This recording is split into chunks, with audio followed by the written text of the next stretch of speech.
Well, hello to you, whoever you are and wherever you're from.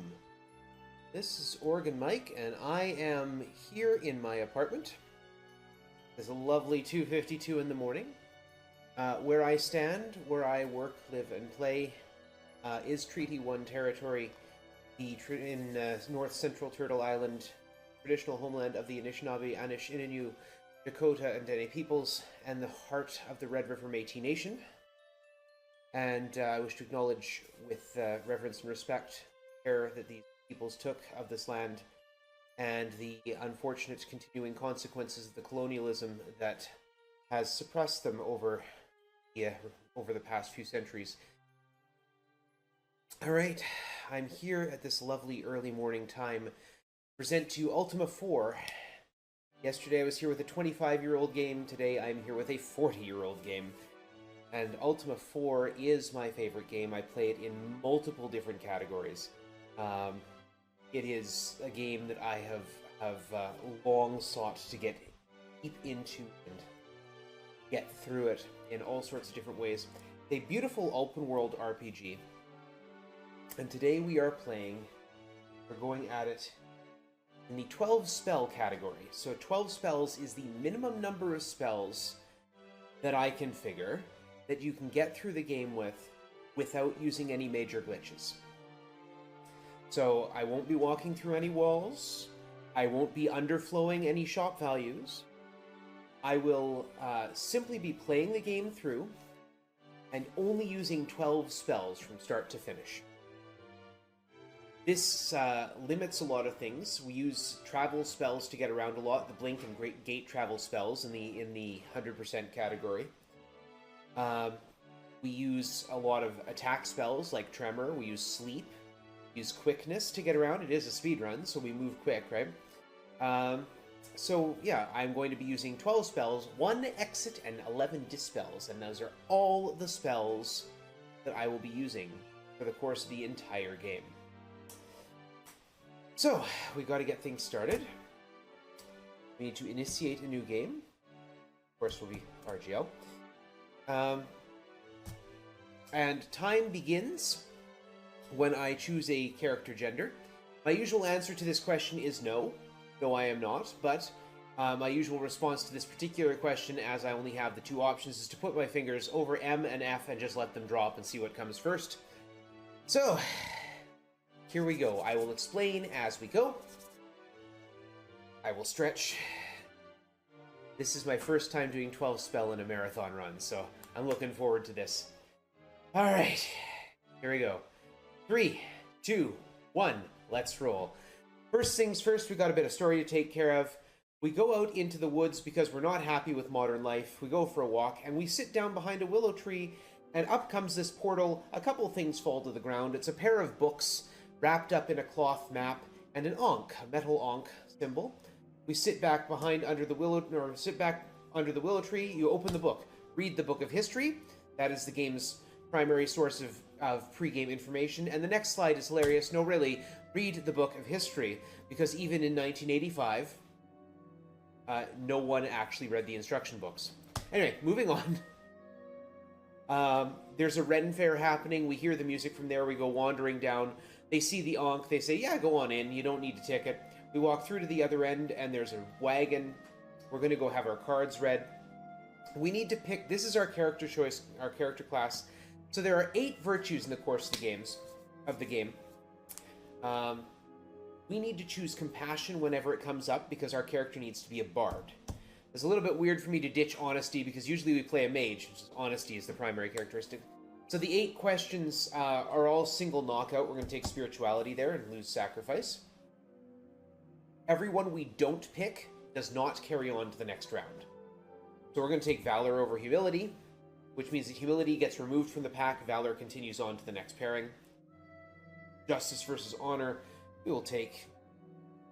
Either of them are particularly useful now, I have to think about it. We'll take justice for the single point of dexterity that gives. And now it will reshuffle the 4 that we chose and get rid of the 4 that we didn't. Compassion versus spirituality. Well, I have to take compassion because a character has to be a bard. That's the character class we're choosing. And valor versus justice. Valor is much more useful.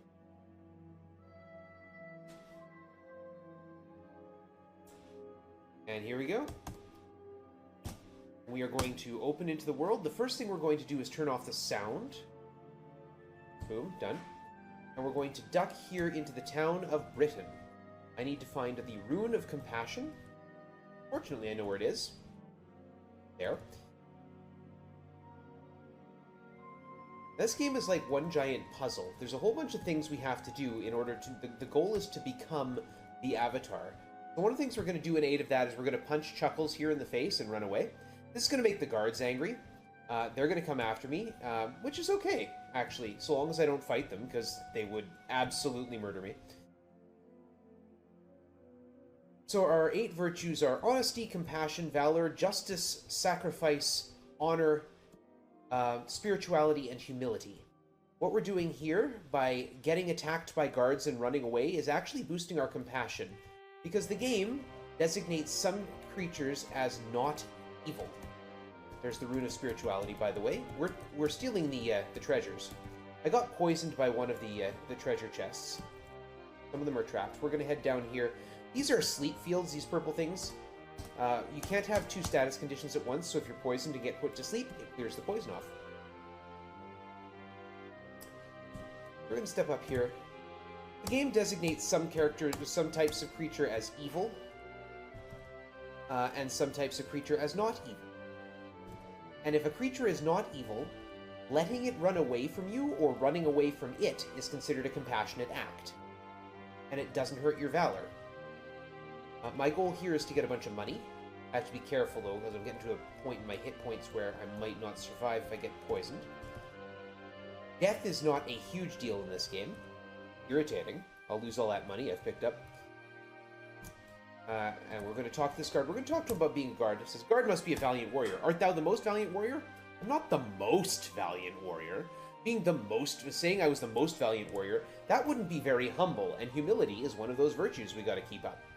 We, in fact, have to get all our virtues to 99 on a scale of 1 to 99. Get out of my way. This is Lord British. He's going to give me a level up. There we go. And in so doing, he will heal me. So I can go and steal more of his treasure. Isn't that convenient? Duck down there. Check my... So those 10 digit or 16 digits you see there, that's a hidden debug command to allow us to check our virtues. They appear in 2-digit chunks, so 20, 93, 60, and so on down the line. Honesty, compassion, valor, justice, sacrifice, honor, spirituality, and humility. So humility is already at 99, it's at 93. We lose 5 points of compassion when we attack something that's not hostile. And of course, we gain 2 points of compassion when we run away from something that's not evil. So by attacking something that's not hostile in the town, it turns all the guards against us. We start again if people need.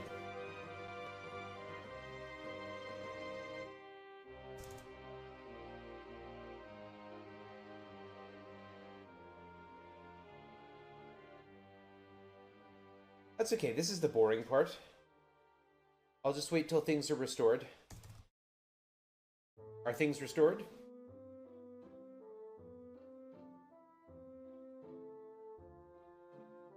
Okay, good. That's okay, you haven't missed anything.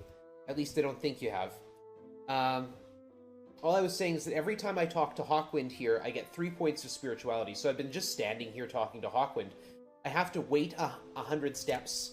Well, not exactly. I don't have to wait 100 steps. I need to wait for the hundreds digit of my step counter to change. And I know that that's happened because I use 1 point of food every 100 steps. So looking at my spirituality, I'm at 88. I need to get that to 99 as well. So the food ticks down. Boom. I know that my hundreds digit of my step counter has changed since last time I talked to him. And now I know that I'm at 91 instead of 88. And I'll be at 94 now.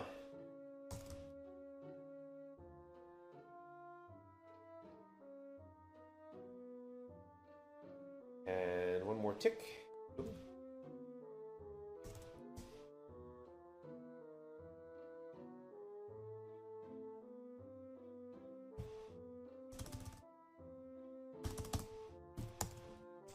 I'm at 99 spirituality, 99 humility. I'm almost there on compassion. Really have to run away from one more guard, and they're already upset with me, so there we go. We'll go talk with Lord British. The game has a fairly, for its time, robust conversation system. So you put in some text, right? It takes the first 4 letters of that and puts it against something. I say, asked him about his health. He says, I'm well. And I say, and he then asks me a question back. Am I well? No. Okay, so he heals me. That's awesome.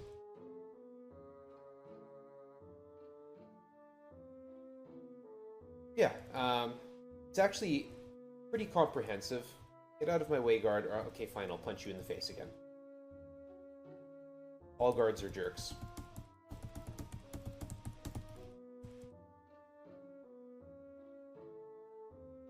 Yeah, this is just the opening gambit, the grind here. But all is forgiven. All I have to do is go up a ladder and back down, and they forget that I've been beating them up and stealing their treasure. This is, by the way, not good for a whole bunch of virtues. Stealing reduces my honesty, obviously, justice, and honor. So those 3 are all bottomed out at this point. But that's part of the trick. The game can't record values for your virtues lower than 1. So they can't go negative.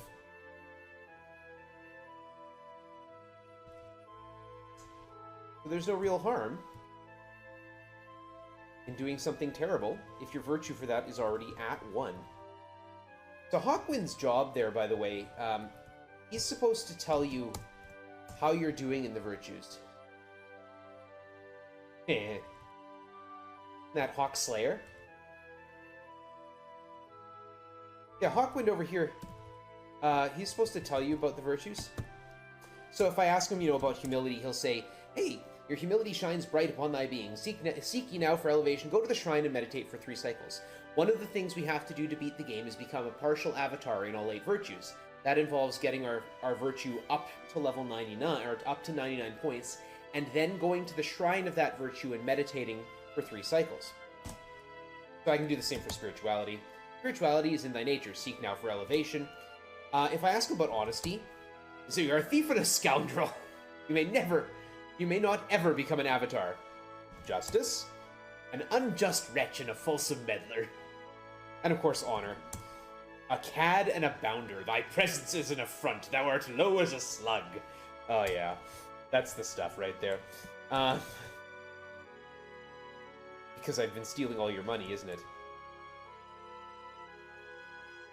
I stole the Sears payroll and he's upset about it. Get out of my way.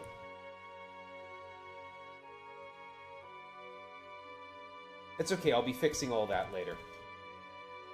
Get out of my way. There's one treasure chest, and you happen to be standing on it. One more visage. Do it.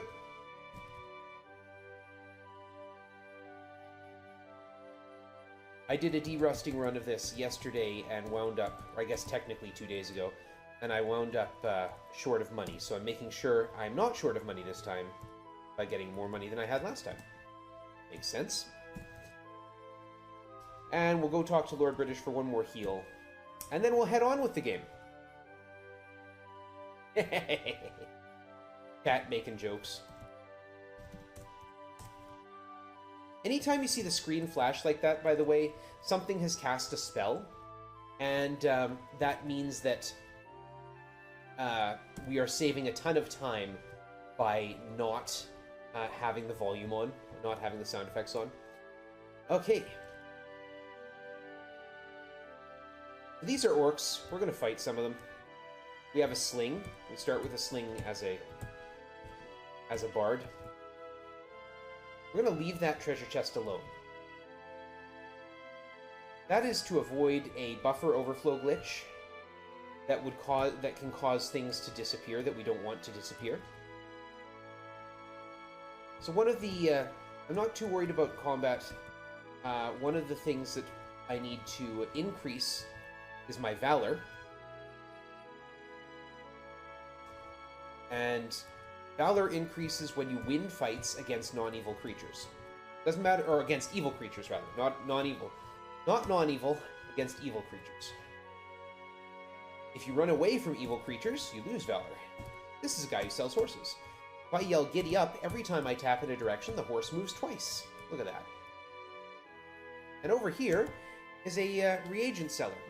So for some reason, all of the herbalists in Britannia are blind.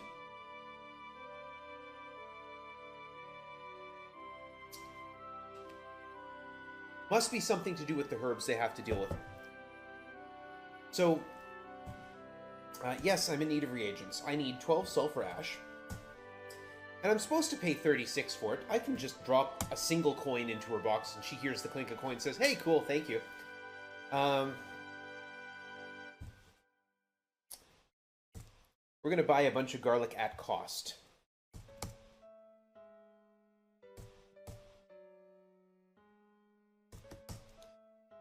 Okay, so that also is not good for my honesty, justice, and honor. However, spending the right amount when I don't have to, not cheating, is the only way to increase my honesty. So, we're going to do that 49 times. Yeah, because I need 98 points, so it's going to go to 87. Got it.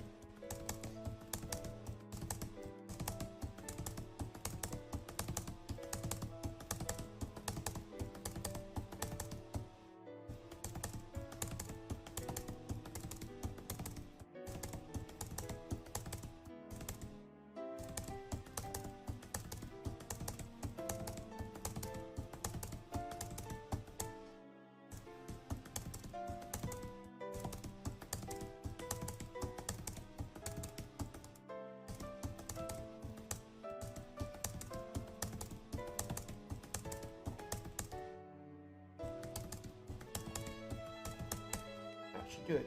There we are. So now everything is at 99 except my valor and my sacrifice.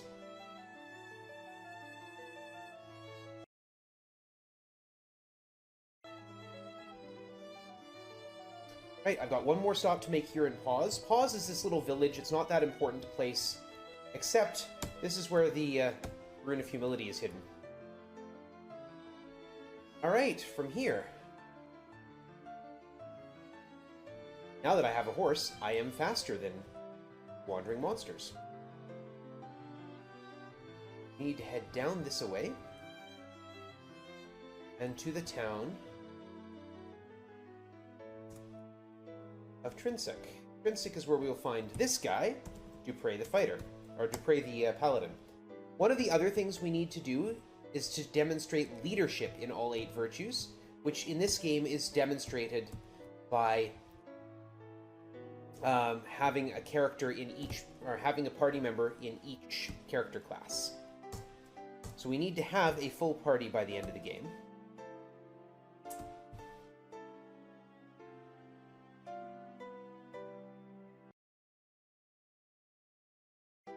We just bought RGL and Dupre bows. Now normally if I'm doing a run with actual magic use, I would not have collected a character this early. But unfortunately, with no spells to use, I am going to need more than one person to get through this game. It slows down a lot of the combat, it slows down a lot of the dungeon moving.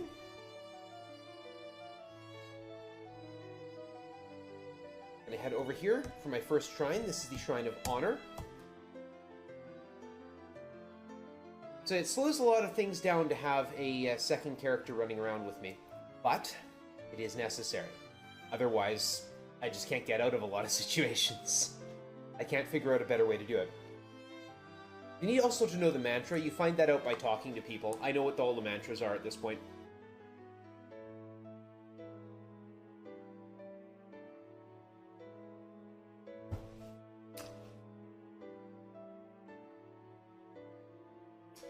Ah, Dragon Lord. Carter. Yeah, that seer doesn't look like an elf ninja. Yeah, Hawkwind the Seer is the avatar of Roe Adams, who was a friend of Richard Garriott. Richard Garriott was the programmer of the game, and known as Lord British. And in the Wizardry series, Hawkwind is an elf ninja and the leader of the canon party that beats Werdna. Roe Adams was also involved with the Bard's Tale, which I'm playing tomorrow. And it's why the town of Skarabrae exists in both. And so I got confused between that and Hawk Slayer, who is a character in The Bard's Tale. Hey, we got 2 poisoned characters. That's unhealthy. So we're going to head in here. I can go to the Honorable Inn. We have to get off the horse. If we're on a horse, we say, get that horse out of here. We are in need of lodging. Yeah, we'll take that. And going to rest at an inn cures poison. Doesn't do it if we're just camping in the wilderness, which is a thing we will be doing a lot of, because we have to heal somehow.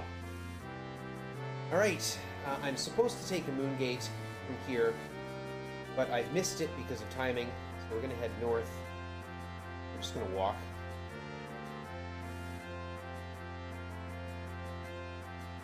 And I am here to grind some experience for Dupre. I need specifically 400 experience for Dupre. The game has a very simple rule for levels. Every level costs double the experience of the one before. So to get from level 1 to level 2, you need 200 experience.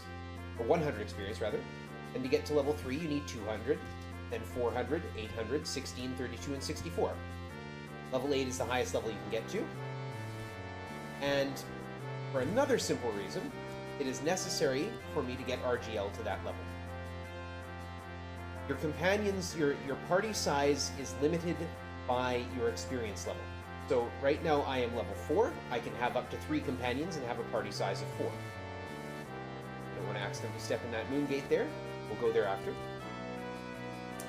We're going to stand on a bridge and fight trolls, because I want Dupre to hit level 4. He needs 400 experience. Now, I mean, we do have to get to level 8, because like I said, we are required to have a full party, which means that we will need level 8. And you'd think that would take quite a while if we're getting like 6 experience per enemy. But in fact, when we pick up special items, we get experience in the hundreds. Every rune we pick up is worth 100 experience. Every colored stone, which we'll be dealing with soon, they're worth 200. There we go. Every major special item is worth 400. Oops, meant to have Dupre do that killing. Doesn't hurt to do a few extra fights here. We do need to get our Valor up. The way Valor works, the mechanic for Valor is pretty straightforward. Every time you win a fight with evil creatures, you'll see this little sign at the bottom. You'll see it it says victory here. Every time you see that sign and the fight was with evil creatures, the game will, at random, 50-50 chance, raise my Valor a point. So on average, you have to win 2 fights for every point of Valor you need. That's on average. That's obviously not... That's general rule. What? No, I don't want to... There we go. I don't need to punch Chuckles in the face anymore. The other reason for not grabbing companions too soon is that as we go... Raise my level 4. We'll heal. Thank you. The other reason for not grabbing companions too soon, random encounters are limited in size by the size of your team.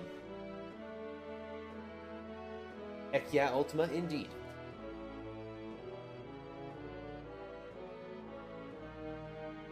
We'll leave this horse out here. We're gonna go do a little more fighting. So there can only when you fight a random encounter, the maximum size of that enemy team is twice the party size. Oh, poisoned. You have to go back and get that cured. So I have currently 2 characters. if I get a random encounter, I can see up to 4 enemies. Not Dupre. Put RGL to sleep. Come on.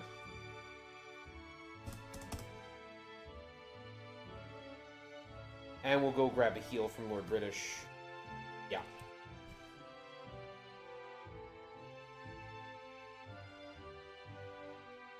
Lord British will not cure poison.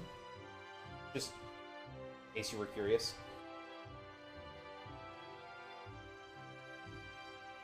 He will raise RGL from the dead if I go and try and talk to him while RGL is dead. But he won't cure poison. He'll also wake him up if RGL is asleep. Now we're going to do one of the more tedious parts of the game, and that is the boat grind. We absolutely must get a boat in order to beat the game. Oh, we've got poison again. Speaking of tedious.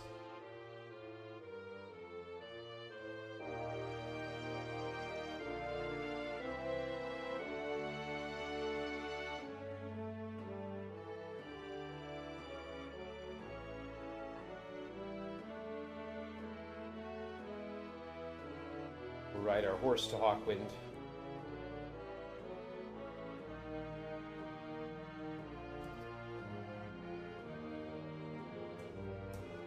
So the way random encounters work, the game has, at any given time, a 32 by 32 section of the map open.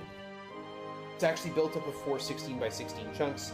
That's not important right now. What is important is that monsters will spawn in an area that's 32 by 32. Go. And so I was waiting for the moons to change. These moons actually move in real time. Anyway, monsters spawn in an area that's 32 by 32 in any square other than where you can see. You can currently see that square there is 11 by 11, and we can see every location in it. What we want to do for a good boat grind is find a spot where every available tile is a water tile. Every available tile for monster spawning is a water tile. This still doesn't guarantee a boat spawn, as you will see in a few moments. Well, actually, as you hopefully won't see in a few moments. There are a bunch of different types of water enemies, of course. And there's also storms and whirlpools. Storms and whirlpools are supposed to be pretty rare. I always seem to get a whirlpool or a storm or both. I'm actually looking for a whirlpool. A whirlpool will make life a lot easier if I have a boat. That is a seahorse. In addition to not being what I'm looking for, they're not evil, so I don't have to fight them. That is a squid. Those are evil. I do have to fight them.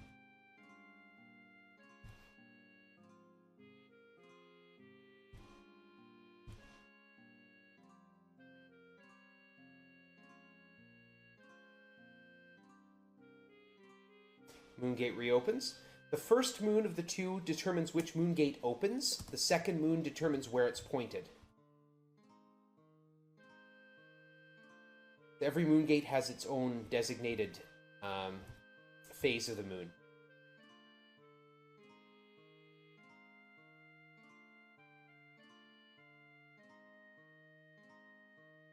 So the crescent waning phase, there's a whirlpool. Of course there's a whirlpool. Why wouldn't there be a whirlpool? The crescent waning phase is the phase designated for Magincia here. We're not actually going to go into Magincia. I'm really hoping for is that a boat shows up. We can hop. What I really want now is 2 boats to show up, right? One after another. The other thing that moves in real time is the wind at the bottom of the screen down here. It changes in real time. Which is going to be extremely frustrating when it comes time to use the balloon.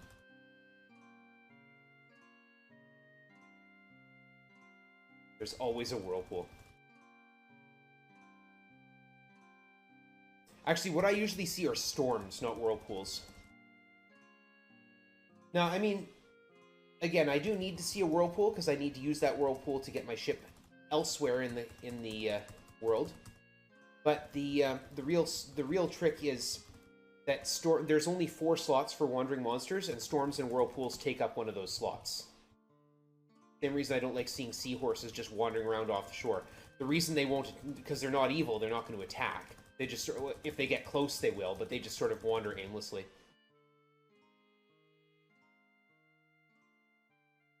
I know the whirlpool is out there, but where's everything else?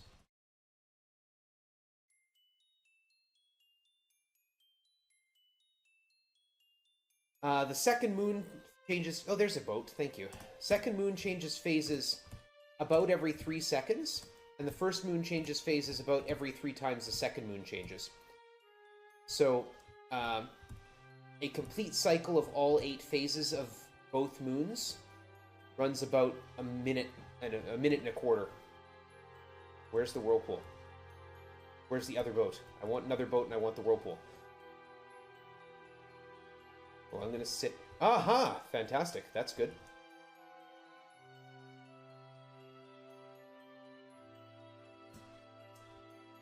There's one thing I want. I want that whirlpool to come back now. Hopefully it didn't wander off far enough to unload. I don't think it can do that.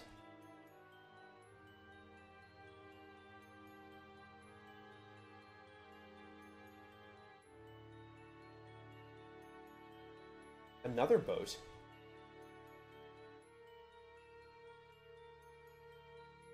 You might have noticed sometimes I get slow progress. Or that ship was moving fairly slowly there. Moving against the wind, you go very slowly. You lose 3/4 of your turns. Moving with the wind, you lose 1/4 of your turns. And if, in fact, you move at right angles to the wind, you lose no turns at all. Slow progress often happens, too, on terrestrial... Well, I guess that whirlpool's gone. So, slow progress happens in terrestrial travel as well. It's much more random. Alright, well, without the whirlpool, we'll trust that we'll find one later. Which is probably a mistake, but we will trust that we'll find one later. This is Buccaneer's Den. We're here to buy some weapons. We're here to buy some weapons. I can't start attacking people right now because I've already got partial avatarhood in honor, and if I attack random people, I will lose that. I need 2 magic bows. Nope, that's good, thank you. We will ready them. I need more stuff. Flaming oil. Get 40 of those. And back here's the guild shop. And in the guild shop, we can purchase torches. We'll buy a bunch of torches. Gems. We don't need too many in this run. In fact, we don't need any in this run, or shouldn't need any, but in case I get lost. And magic keys.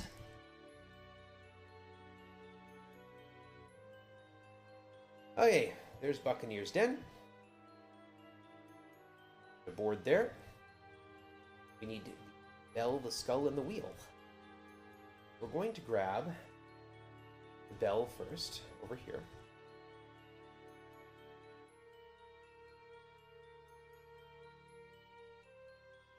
Go back to Maginsia Island. Right there, go south. This is where the Bell of Courage is hiding. Boom. Head south over here. Now, unfortunately, I've just missed my window. This is where we find the Skull of the Wizard Mondain. And the only real use of it in this particular run is the fact that it's worth 400 experience points, which is a lot. So I'm going to spend some time here. I'm going to mix those spells that I'm going to use. So we're going to mix an exit spell and a bunch of dispel spells. In this game, in order to cast a spell, before you can cast it, first you have to mix it. There's my 12 spells that I'm going to use for the entire game. The classic fantasy weapon, a Molotov. Yeah. So you can see here, these are, like, those are lava fields, and that's a fire field. When I throw flaming oil in battle, it leaves a fire field behind. That has a lot of uses. But the main one that makes this run even more possible is that I can use it to overwrite sleep fields. So I can throw a flaming field there and the sleep field will disappear. And I can just walk through the fire instead of walking through the gas that will put me to sleep and cause me to get killed a lot. What I'm waiting for here is both moons to be new moons. So like I said, I just missed it, so we lost about a minute there. There are other ways we can get around it. I could close the game out and reload it, which would force the moons to be new. Boom, there we go, the Skull of Mondain the Wizard. Thank you. There's 400 experience, and that's all. We need to go and get the Wheel of the HMS Cape, which is also 400 points of experience. And it makes sailing in general a bit safer.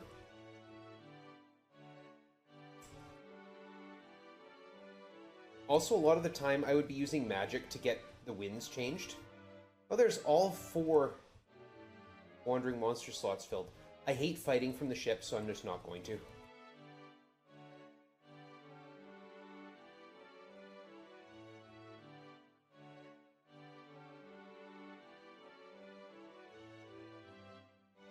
Yeah, there is a wind change spell. It's very helpful if you're doing a lot of sailing. There's the Wheel of the Cape. If we use the wheel, it changes our ship's hit points from 50 to 99. And yeah, the ship can be sunk. If it gets sunk with us on it, we die. There is no recovery from that. Anytime the party is wiped out, you just wind up back at Lord Bridges' castle. And he says, hey, maybe don't. Okay, let's see here. South of here. Yeah. What got me into speedrunning Ultima IV? Ultima IV was one of the first games I speedrunned. Speedran? Did quick. One of the first games I went fast on. It's a game I love and have loved since I was a kid. And so, part of the fun for me of speedrunning is finding out new ways to play old games. And this one just caught me. Anyway, this is the dungeon wrong. The dungeons are based on the anti-principles, so wrong is the opposite of justice, right? So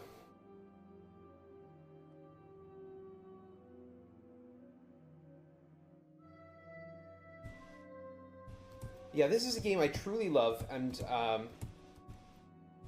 I have very much loved it for a long time.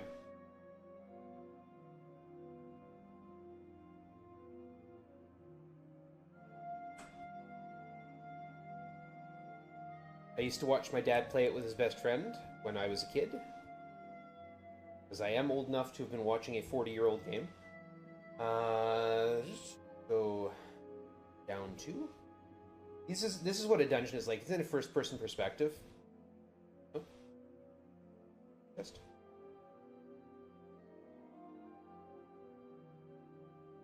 Of course, you can't see that because I haven't lit a torch.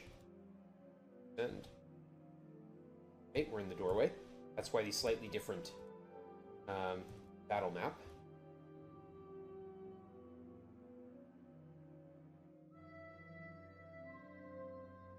Yeah. I first fell in love with Ultima V, actually, and then refound Ultima IV. But I played both and watched both as a kid. That's a sleep field. Dupre's going to have a little nap. We're going to go down this ladder here. We're going to go 1, 2, 3, 4 in one direction, turn at right angle, 1, 2, 3, 4 in another direction, descend. Now we are going to go... Yes, in here. We're going to ready some flaming oil for both characters. Step down. So those tree-like things are reapers. Oh, that was dumb. I may have just got my hero killed.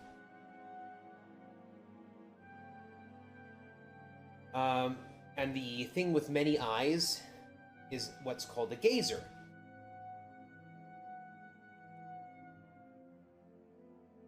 Step out of the fire, thank you. Okay, cool. That's an interesting thing.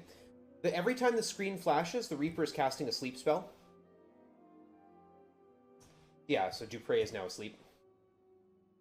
And now RGL is asleep.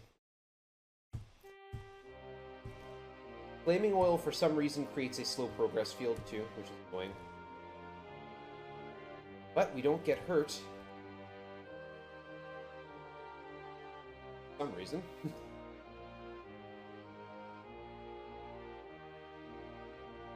I often use Flaming Oil as Reaper Killer, because you can see they're trees. They don't actually move. Oops, don't want to step more into the fire. Now what I'm here for are magic orbs. But first we need to drink from this fountain. Heal our characters. We're going to touch a magic ball. It does 400 points of damage. It gives us 5 points each of intelligence and dexterity. Dupré got poisoned. And much like you can't be asleep and poisoned at the same time, you can't be put to sleep by a spell if you're poisoned. Which means that Dupré is very likely going to not get put to sleep. Putting the Flaming Oil up. The Flaming Oil does... Haha, look at that. That's cool. I didn't know that. I'm going to have to remember that, because I'll bet you that's a usable glitch at some point.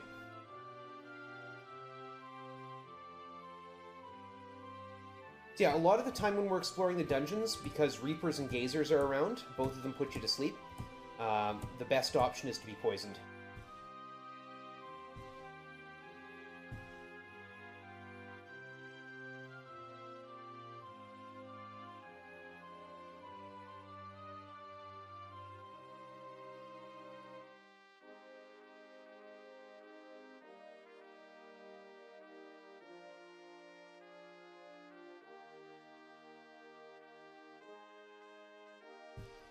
We go north one more. It's okay that Dupré is poisoned. We go south again. And this room, we don't have to do anything with those Hydras, because unless we walk through the middle of the room, the barriers that block them out, those are also magic fields. They're electricity fields. We're going to spin here. We're standing in the sleep field. All I was waiting for was Dupré to get put to sleep. And RGL is going to touch that orb again. Now RGL's dexterity is over 40, and that's a vital number. Because the way the game is programmed, if your dexterity is 40 or higher, you cannot miss. So RGL will never again miss a shot that's been properly lined up. We'll go 1, 2, 3, 4, 1, 2, 3, 4, climb up. And I want to get that for Dupré as well. Which means I need to keep Dupré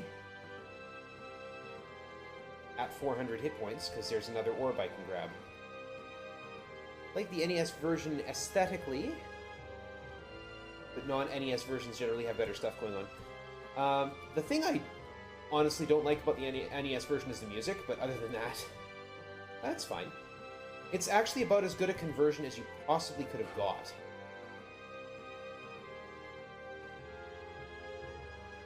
Given the limitations of the hardware and the programming available at the time, it's about as good as you could have considered.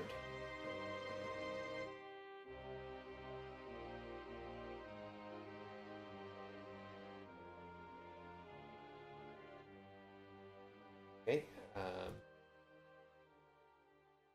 Or I'm just going to throw a torch up. Climb up.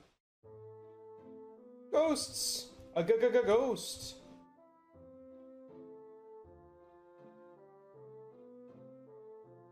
Music, if you're wondering, is not from the game, it's from me. I wrote it all. Because these games have no music, I decided I would put music in them. Unfortunately, they're not linked to the actual gameplay. It's just background. It's just a playlist that gets looped through. We're going to search here. Dupré is going to start touching magic balls, and we are actually going to use the hole up in camp command for the first time. that is going to be our main method of healing.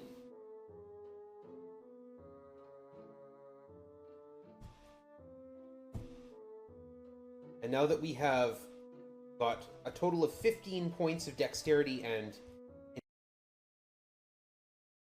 intelligence for our 2 characters, we're going to be leaving, turning around, and coming back in.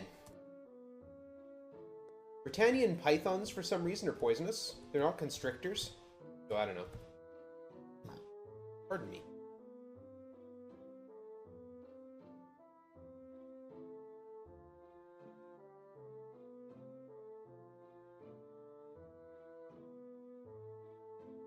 Why not get the gold? Nothing that happens in a dungeon room can ever affect your virtues, so running away from fights here doesn't lose you valor. Killing non-evil creatures doesn't do anything. Fountain, thank you. Back up. Don't have to fight them. Rats are not evil. And exit. Unfortunately, when we re-enter, we've lost our light. That's just a function of the way the game is written.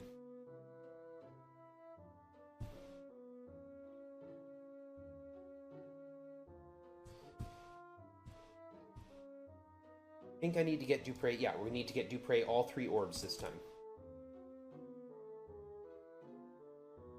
Which means it's important that I don't get him poisoned. Because being poisoned means you lose 2 points every step, which in turn means that Dupre cannot... Let's throw another torch up, the heck with it.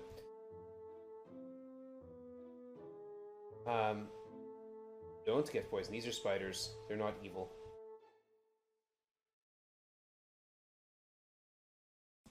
Slime is evil. Yeah, so if Dupre gets poisoned, he will lose 2 hit points even after drinking from the healing fountain.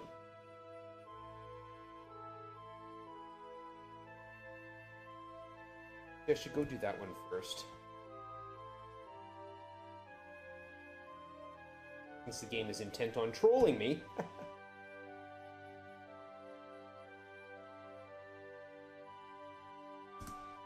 More ghosts.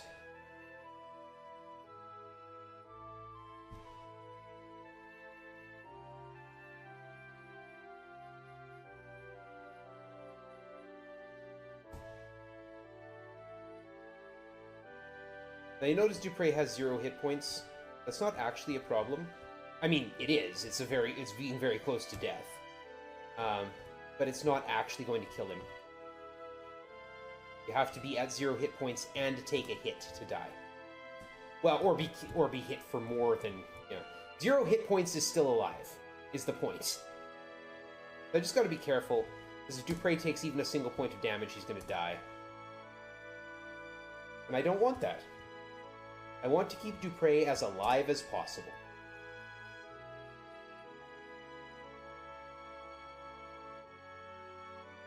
That's some weasel words right there, eh? How is he? He's as alive as possible. I'm gonna lose my light here. 1, 2, 3, 4. 1, 2, 3, 4. Ascend.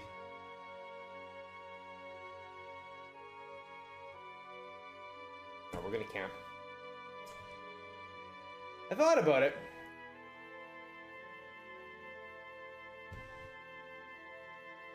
The fact is, though, if there's something in the way that's going to bother us, like these guys aren't going to bother us. That's not a problem. And of course, Dupre falls asleep. Okay, Dupre, wake up. Fountain. Touch the magic ball. Drink the fountain. And go back through here. Should just be one more, yeah. Now we just have to hope Dupre doesn't get poisoned.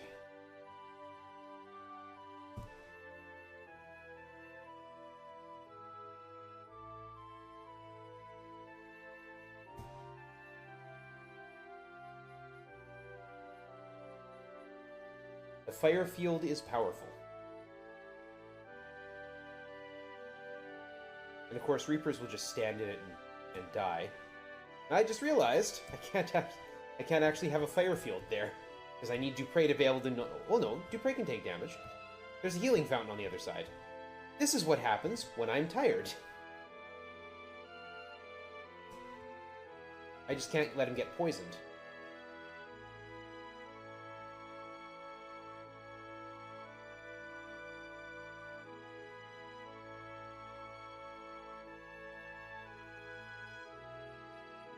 So please don't get poisoned, Dupre. Thank you.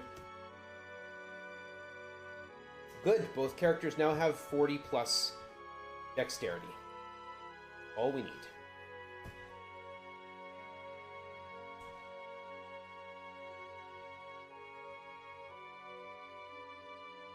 Shoot the flaming oil over the target.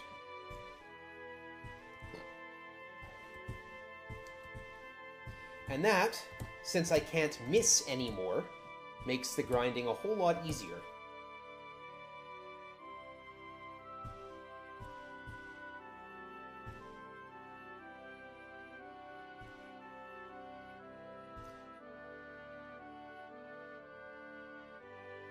Don't really need more money than I've got. We'll be back to this dungeon. Or climb up.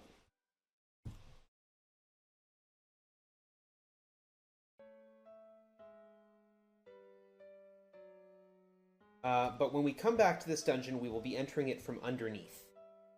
To go any further in this dungeon, we'd have to use some dispel spells. We don't actually have to do that, because we can enter dungeons from the top or from the bottom.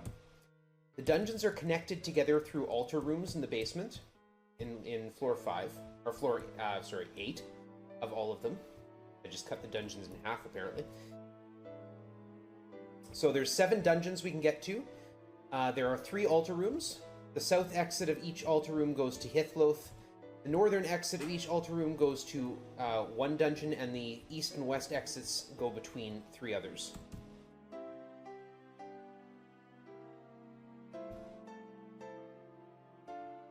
Don't want to deal with the spiders. Don't have to deal with the spiders. If I don't want to deal with the spiders can be left alone.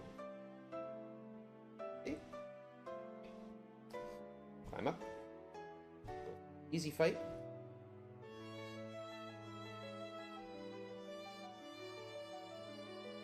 Oh, there's a skeleton that's asleep. So, interesting thing, is we just had a room with a sleep field in it. The game doesn't clear sleep flags properly. On enemies. An enemy can only clear its sleep flag if it gets a turn. Those are bats, I don't need to fight them. So if an enemy does not get a turn, if, say, because it's dead, or because it was killed, then the sleep field does, or sleep flag doesn't get cleared. So that enemy will still be asleep the next time we go to fight. Okay, where are we now? We are there on the list. I need to sail to Jalome, according to my list. I do not like fighting in the hills. Irritating.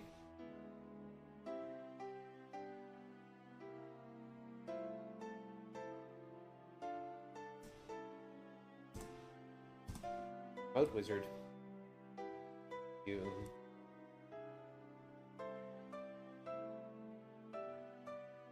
We do need to do some grind. So we'll do some grind down here.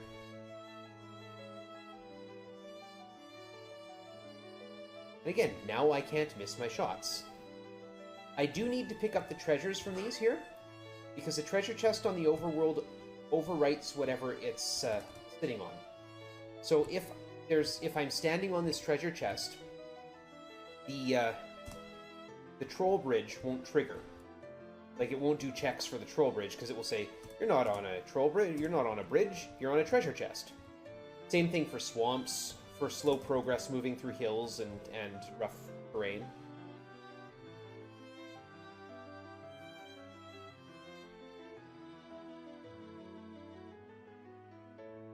Where are we at? We're at 81 Valor right now.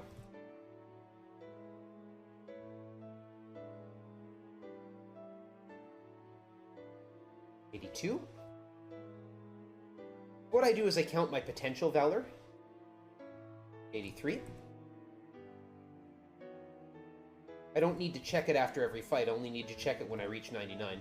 The odds of it actually being... of me actually getting 1 point every fight is ridiculous, so that's not going to happen. 85. And I can also go into the dungeon and heal up there. If I get poisoned...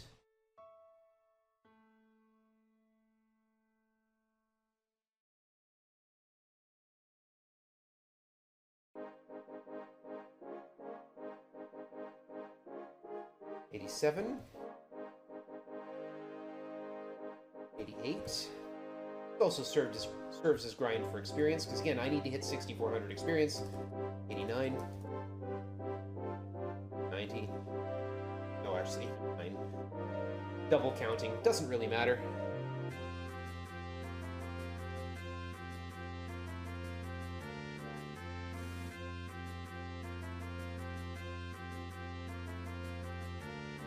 When enemies use projectiles, too, they can't miss. There's no... If you're in line with them, they will hit you.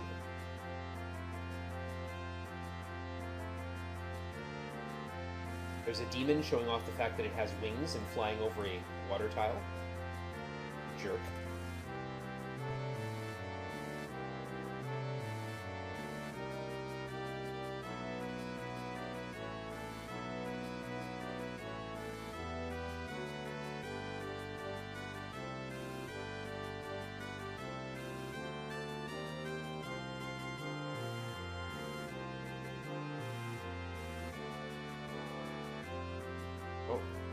Yeah, I'm standing on a... I'm still standing on the bridge, but I'm standing on the treasure chest, which means that I got the default combat field, and not the bridge combat field.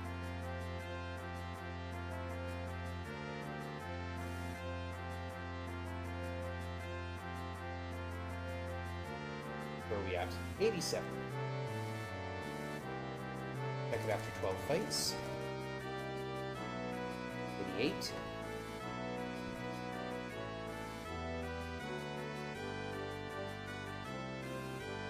89.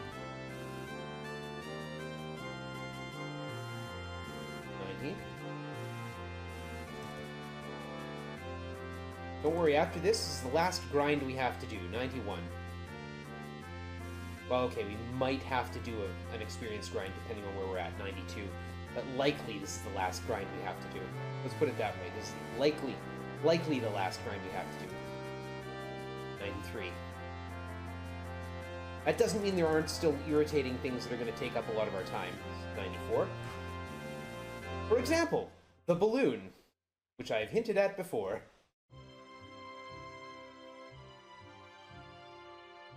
So, fun fact, Richard Garriott's favorite book is The Wizard of Oz.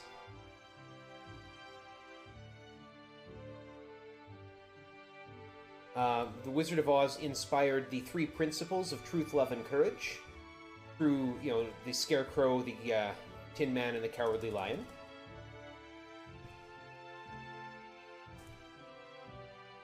And from there, he divided that into... he divided the 3 principles of truth, love, and courage into the 8 virtues that we have to master.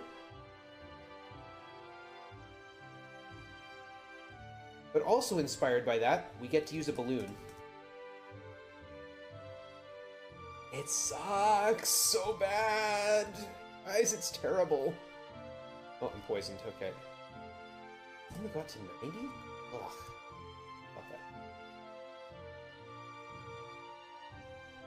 I mean, it's not too bad in the, you know, in a game where I'm not trying to only use 12 spells, because I could use wind change spells. But the balloon only drifts. It only flies where the wind takes it.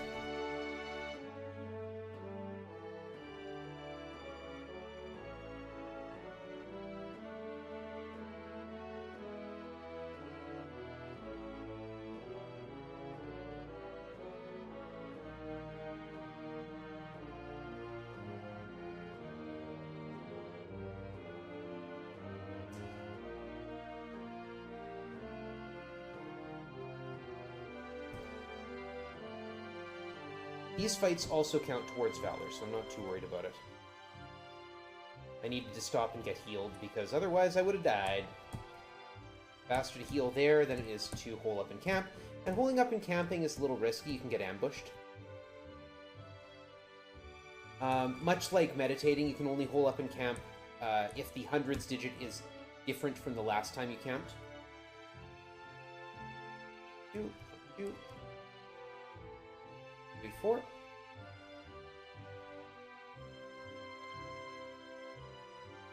One, two. Boop, boop, boop. And that sleep field will cure my poison.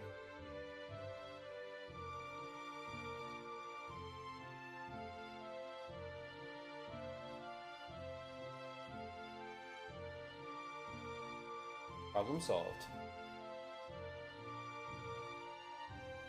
Although apparently we're just going to run into more ghosts.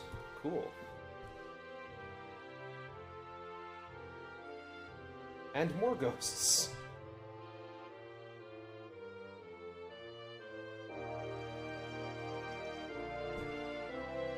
This is where I have to go back up. 1, 2, 1, 2, 4. I'm looking at a map. I've got notes on the TV in front of me, and I've got a map over here.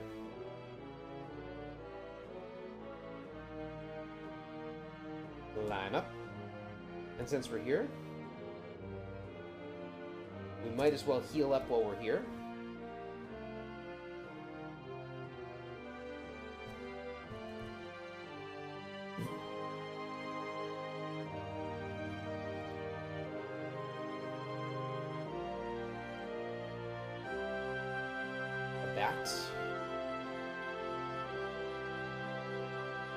Oh, the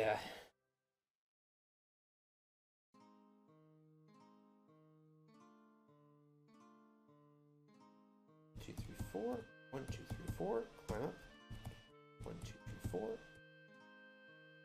The random encounters are strong today. Climb out. Okay. Where have we got to? 94. Okay, so we did actually make some progress, at least on Valor. Come on, let me out here. That snake is not going to progress my Valor. It would have been very sad if I got poisoned again right there. 95. 96.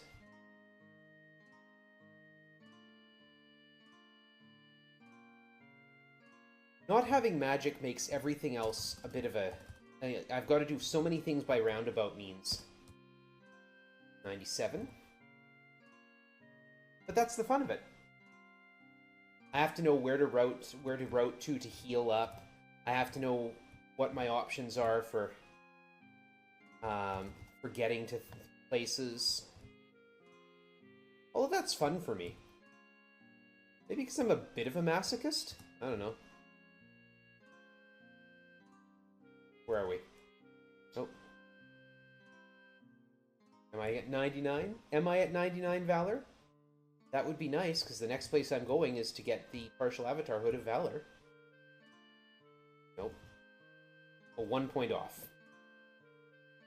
Hey, come on, give it to me here.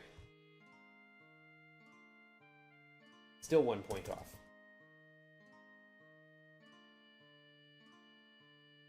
There it is. Okay, good.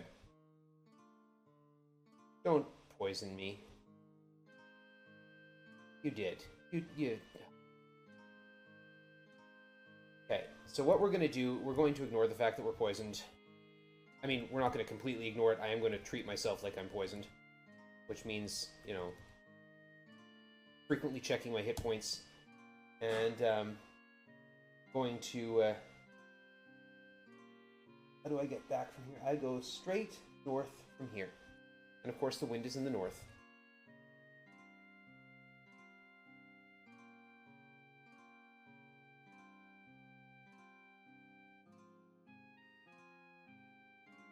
I have to know things. Like, there's a healer at Jalom, which is where I'm going. I also have to know that I can do this, and step on the boat. You cannot hole up and camp on a boat. But if I exit the boat, I suddenly have a place to stand. It doesn't make sense. I don't care.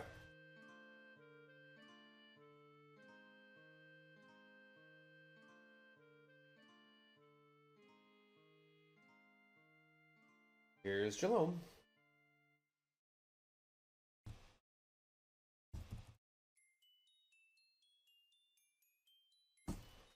I don't know that I can make it to the healer in time, so we're going to rest again.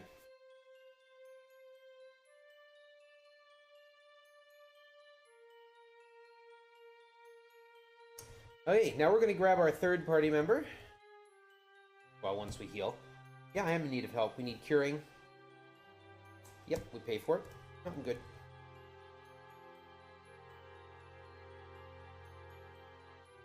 I could have just gone to sleep at the inn, really. Jimmy the lock open and talk to Jeffrey. Jeffrey, you're honored to join me. You're going to die. We don't want other party members alive. It slows us down. Here is our first spell. Mark the occasion. Here's our second. Make sure I've got enough magic points to cast it. I'm glad I checked. You pray. How about you? Yeah.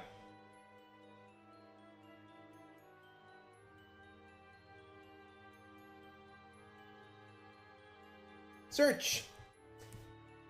The Rune of Valor. See, if you go to cast a spell and you don't have enough magic points, it still uses up that spell mixture. And I've only mixed the exact right number of spells that I need for the whole game. So I'd have to go and buy more reagents and mix it up again, even if it didn't actually cast the spell, which it wouldn't. Okay, here's the Shrine of Valor, and I can pause for a moment. Yuck. That's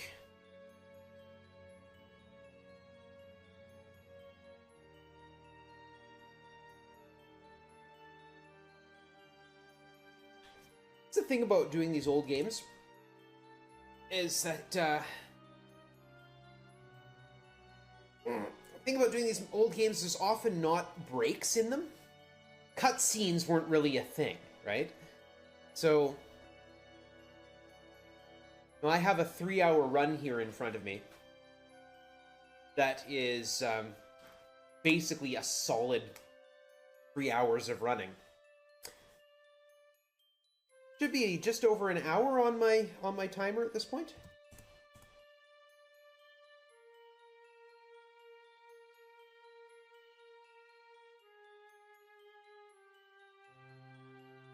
I don't actually have the timer up, so I don't know. So we head north over here. And right over here, we're going to find a silver horn for another 400 experience points. Boom. And from here, we're going to... an hour and 7. Awesome.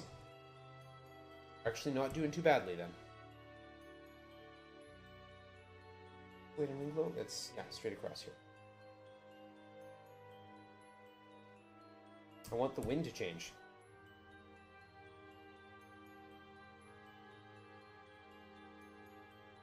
About being a west wind, that sucks up 4 steps. Well, you know what? Let's use it and hope that a whirlpool shows up. If a whirlpool shows up, that's fine. It just delays what I have to do for later, which is something I have to do anyway. We briefly had a north wind. Another pirate ship, okay. We're going to use the cannons. And we're going to fight the pirates. Okay, that's fine. We will get Jeffrey killed at some point.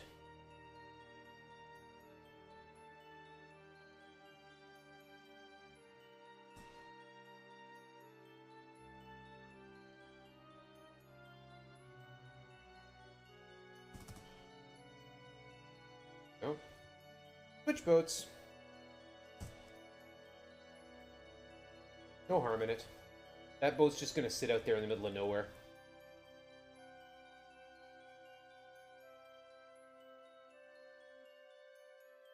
The odds of us seeing a whirlpool here are minimal, but not 0.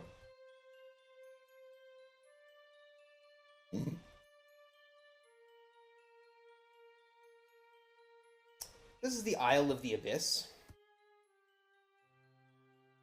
we're going to use the horn. If we don't use the horn, we get attacked a lot.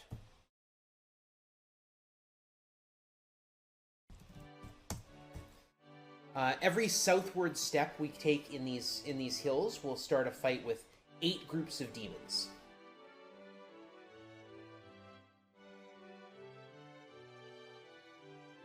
My stomach is not happy with me.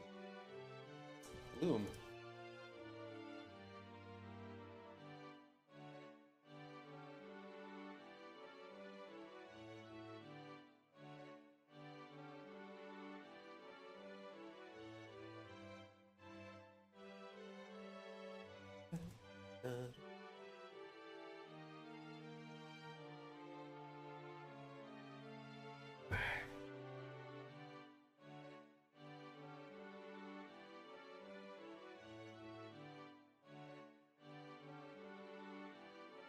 There's humility done. And I don't have to worry about going north. If I turn around and go south without the protection of the horn, yeah, I get attacked by a bunch of demons. In fact, in a lot of runs of the game, that's where we grind, because you get 8 groups of demons showing up all at once. And if you're by yourself, those groups can be at the biggest 2, and that's actually not too hard to take out. But I've got 3 characters with me, which means those groups could be at the biggest 6, and that is a lot to deal with. Especially considering some of the ugly things that demons can come with. Pardon me.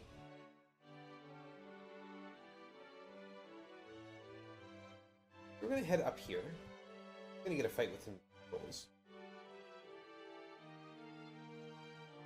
We're going to send Jeffrey in. And we're going to... I'm going to light him on fire.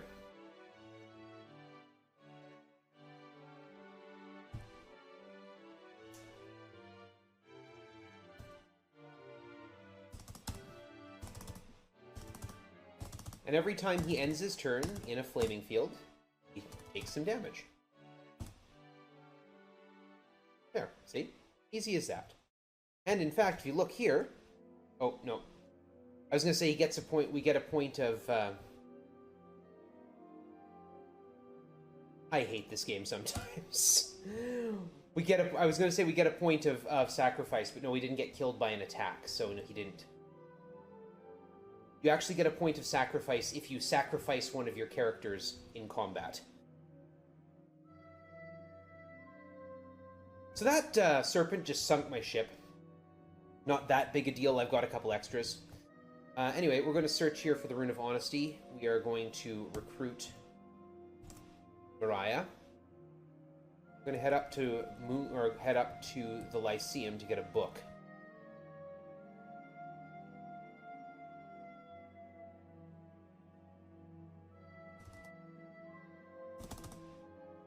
Come on.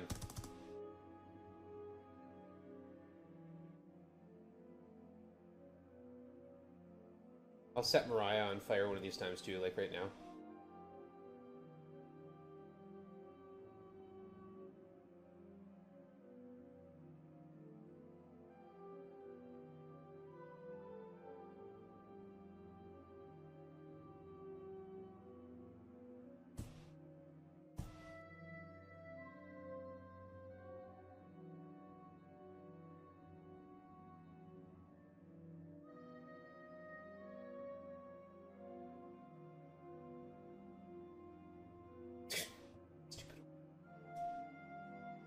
Mariah is killed. Now, that should give me a point there. It says Mariah is killed, a point of sacrifice. Look at that.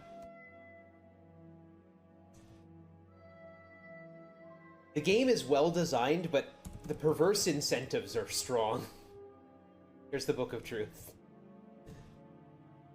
Okay, I need the Black Stone. The Black Stone is found when in the Moon Gate, when both moons are new, and I need to get down there real quick before I lose my opportunity.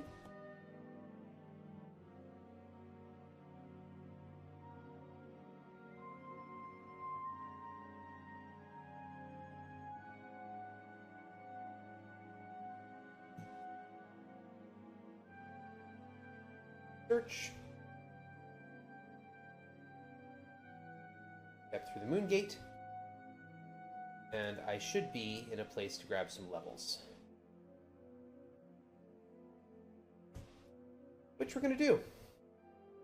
I don't take the horse in here when I'm going upstairs. Hello, what happened there? There we are. Okay, the game decided to just hiccup.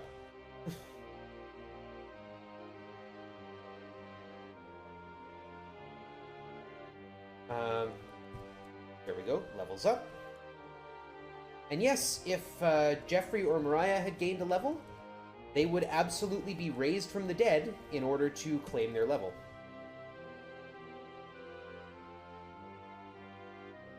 Head over here, get on the horse. Ride up here to the Dungeon Despise.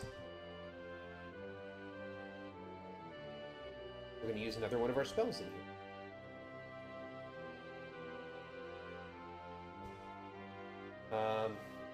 Then we go east.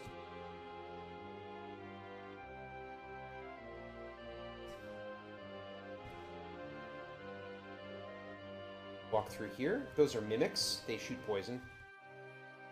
If you get up close to them, they start to beat on you. They're not actually that threatening. Switch over to my map of dungeons.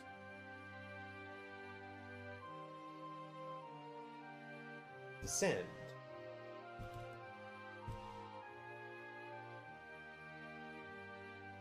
Don't want the gazers to put anyone to sleep. Nice them to sit there and shoot at the wall.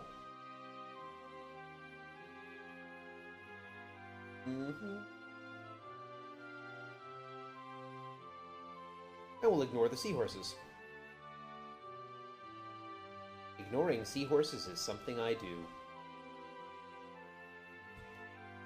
Right, we're gonna go 1, 2, 3. Of course, Ray got poisoned. I'm gonna ready up some flaming oil. Send down to level 4. And deal with... Did I ready it for both? Yeah, deal with the gremlin room. Gremlins are horrible little things that eat your food. Every time a gremlin attacks, I lose 25 food. If my food hits 0, I start starving.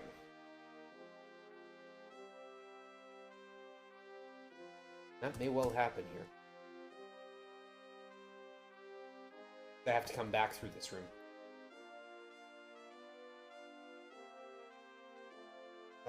Where am I? I am there. End to level 5. Get wins 2, 3, 4, 5. Turn this way, and we cast our next spell, another Dispel. Boom. And there's a trap here. Falling rocks. 1, 2, 3, 4, 5, 6. This way. 1, 2. And let's kill us some sea serpents.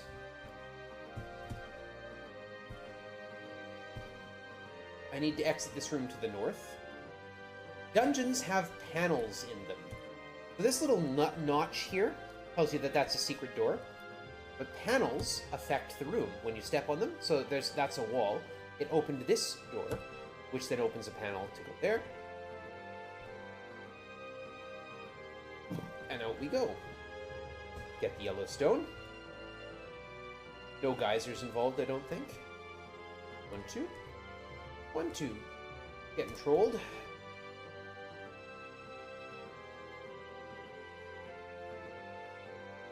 Getting more trolled, apparently.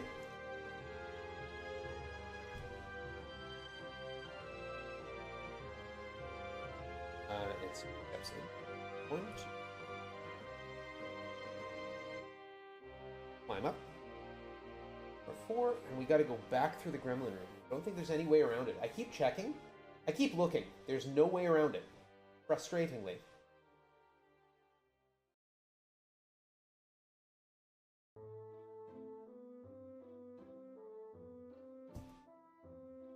Ready the flaming oil.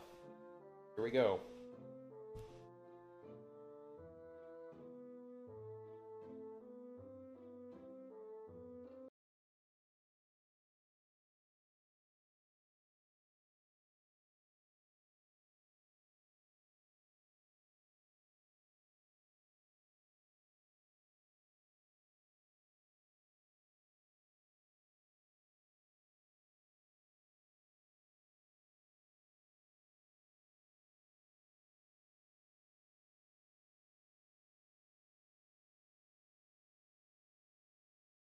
Go north.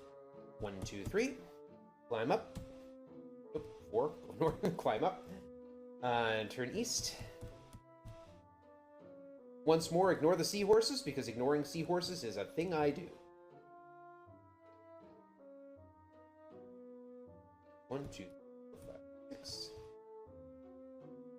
And Dupre can play defense for RGL here, so that RGL doesn't get put to sleep, because Dupre is poisoned and can't get put to sleep. Climb up. What am I doing? 1, 2. 1, 2, 3, 4. 1, 2, 3. We've already been in this room.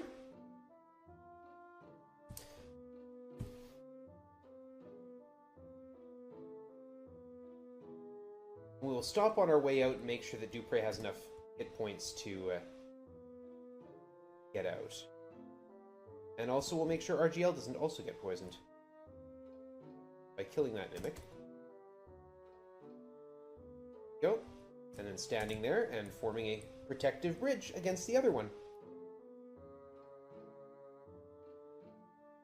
Oh, hello.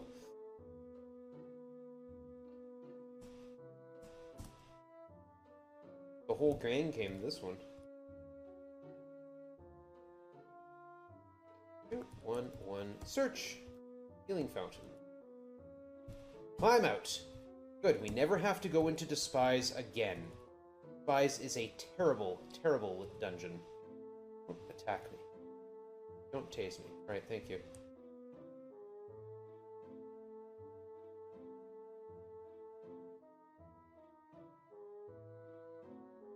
Run away!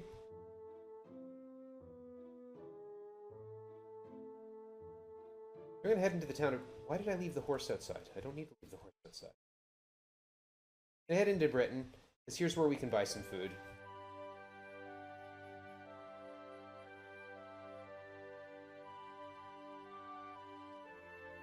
You know, if these fighters ever get out of my way. Thank you. Yep, we'll buy some rations. I'm gonna buy 10 packs.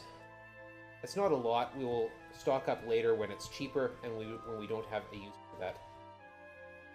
Sweet, sweet cash. Down here is a healer.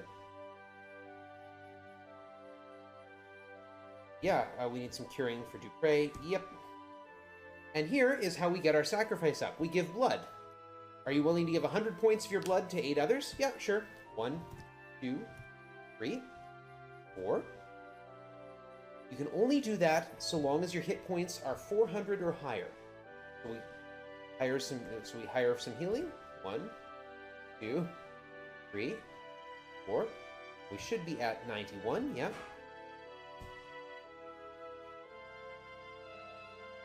If we refuse to help, we lose sacrifice if we refuse to help.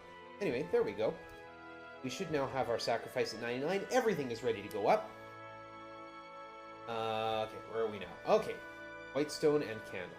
Already. Oh no, we don't have the candle. We have boats ready for whirlpool, but we don't have the candle. We've crossed over the threshold of 10,000 steps. In the overland enemies we will meet 4 kinds of enemies at the start. Skeletons, snakes, rogues, and orcs. When we reach 10,000 steps, the game will also unleash headlesses, cyclopes, ettins, and wisps. So we can see now up to 8 different types. After 20,000 steps, we get even more types of enemies. Anyway, we just descended into the dungeon Hithloth. We'll be coming back here, but right now all I want to do is come in and come out. Use that exit spell that we've bought, or that we've made.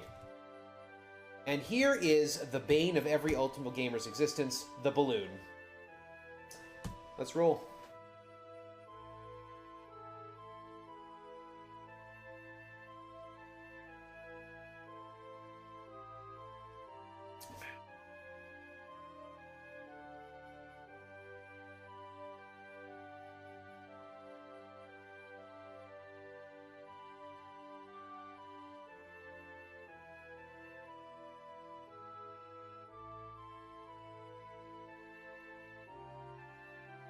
Okay, you know what? That's bad. The balloon can only land in empty grassland.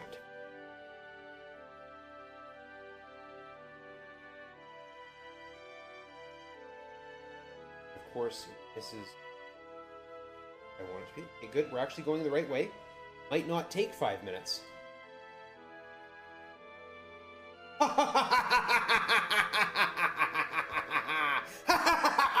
Yes! I will take that. We'll give it a second to see if the wind will change out of east, because east is the worst way to go from here. Alright, fine. And there we go. And there's my first group of Ettins, and it's all the Ettins, apparently. The winds not only behaved, they actually went, you know, in my favor there.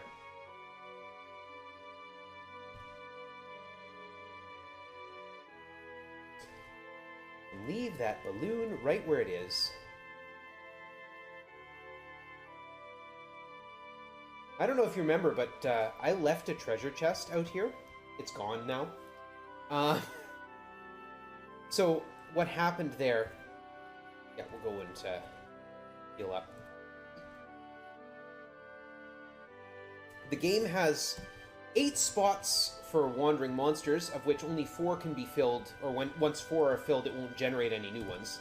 But it needs those 8 spots for things like the demon fights or the pirate fights at the end of the game.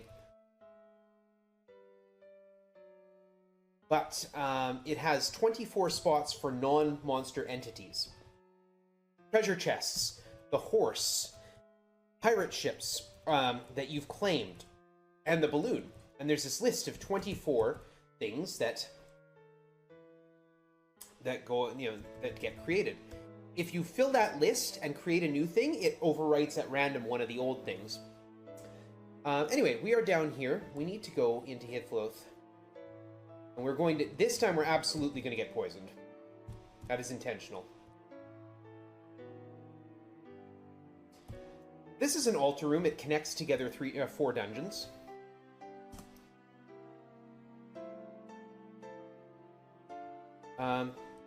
Anyway, so you've got a list of 24 items. I'm gonna throw on a light here. And that's good to know. I'm gonna ready some flaming oil and go into the fight with the Reapers, because there's a lot of them. Good for me on a miscount, alright. Which is silly, too, because all I have to do is hit 9. And the Reapers are just gonna stand there and take it, you know, like the trees that they are.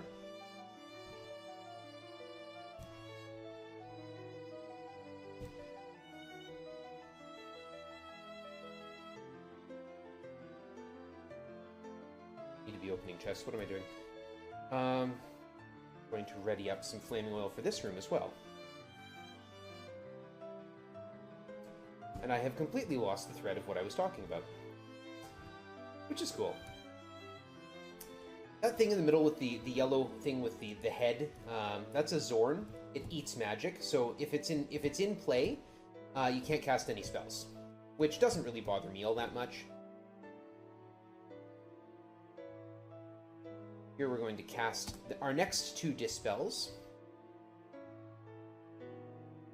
Panel there.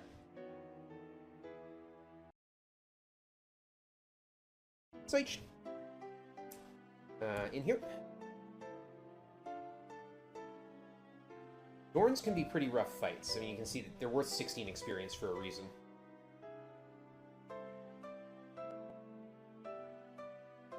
But they don't eat magic, they don't negate magic until their turn comes up. So if you've got something like a tremor spell, or you want to put a poison field up to kill them easier, you can do that. Alright. Got the white stone. Fight you insects. And more Reapers showed up. How bad is it? Okay, we'll just kill these guys. Because we're running low on oil.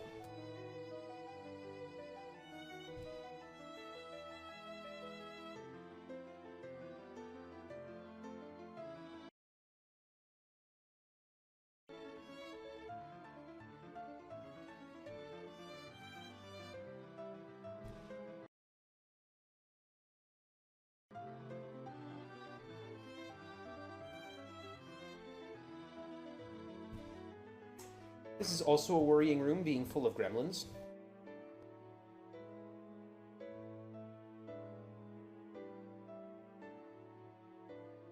want them to stop eating my food. They did not stop eating my food, and so they died.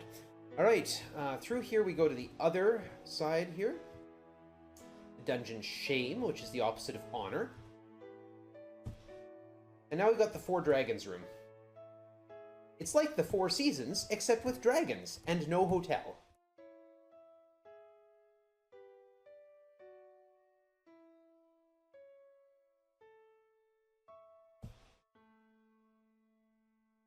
We want to leave this way, because it's the only other way we can go. Hello, gazers. Isn't it great that we're poisoned and you can't put me to sleep? That's fantastic. I think that's wonderful. This is why I come in poisoned. This is also why I don't, like, in other routes, I don't grab companions until the end of the game. But we don't have a fast way to travel around the world. So kind of have to get the companions in there. We don't have the gate travel spell. I have to kind of get the companions in there while we can. Up we go. Up we go. Up we go. And yeah, up. Shame 4, we are there. Little complex here.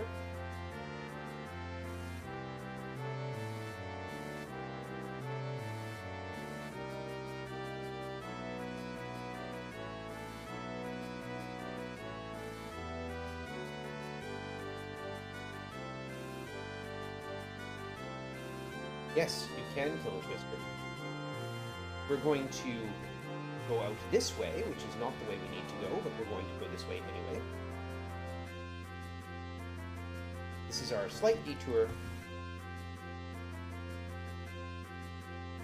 because there's a healing fountain here. And just because I can use my strength and intelligence.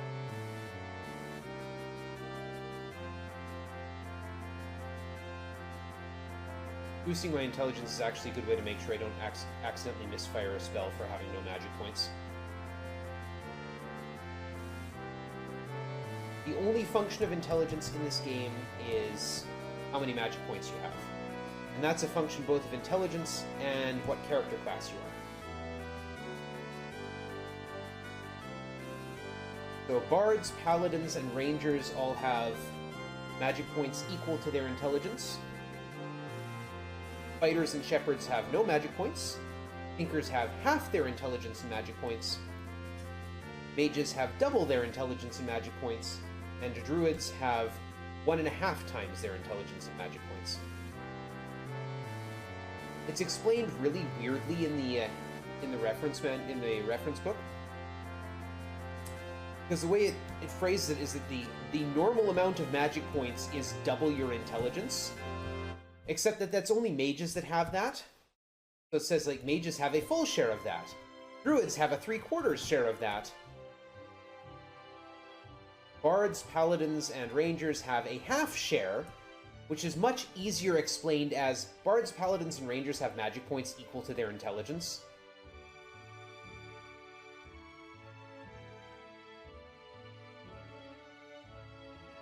Climb up!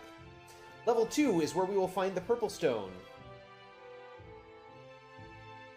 Over here. Guarded by some bats, apparently. Hey, church, thank you. Bats going in, spiders coming out. Zen. Back through the slime room.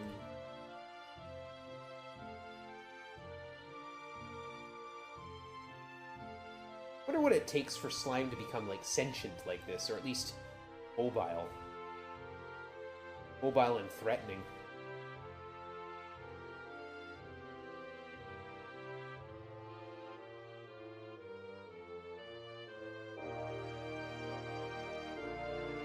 And once more, we go into these rooms. We're going to head off to the healing fountain. No, we're not. We're healthy enough. Prey's healthy enough.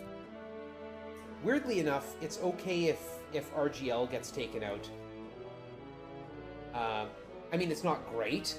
It is certainly not ideal. I would much rather other things happen than that. But if Jeff gets killed, that's a greater nuisance. Let's put it that way. It's a greater nuisance if Dupre gets killed than if RGL gets killed.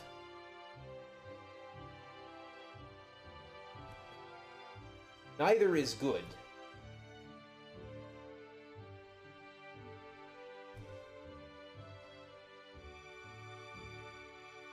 Level 5, which way do I need to go? I need to go this way. This way is fine. And descend. Descend! Back to level 8.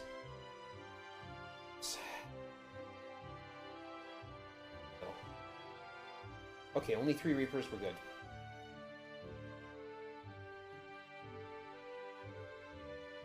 Jeff's job is to warm the floor, yeah. Someone's got to do it.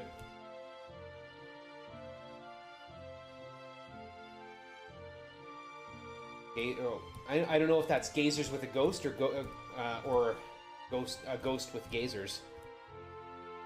Doesn't really matter. Now, here's the dragon room, but we can't get to the dragons and they can't get to us. That's fine. There's a secret door down here. There's a Balron there. It's going to make the screen flash periodically as it tries to cast sleep spells on me. And here's another room we can ignore. And here's a fountain of healing. Look at that. Because we need to go through those rooms where we can actually get into combat with these things. All that said, because we're poisoned, we can't get put to sleep. This is not the case, actually, in all versions of Ultima IV. Someone was playing through one of the modern patches, I think on XU4, and sleep spells overwrite poison, which means that poison is no longer a defense to sleep, which means you have to figure out some other way to deal with being put to sleep. We'll ignore that Balron and these mimics, because they can't hurt me. And once more, the 4 dragons room.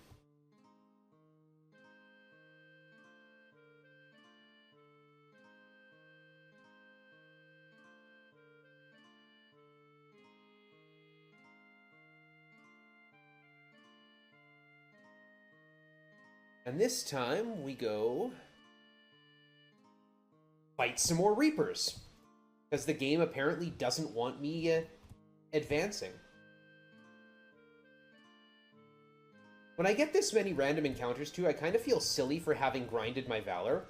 I could just be grinding Valor now.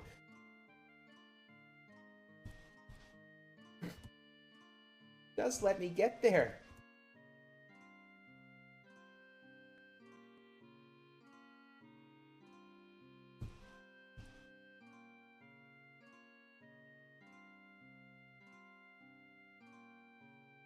Altar Room of Truth. All those colored stones we've been picking up, this is where we use them.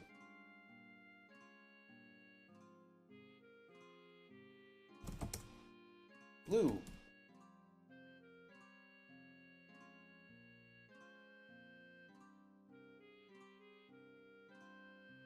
I guess I should actually pick up the blue stone before I try and use it.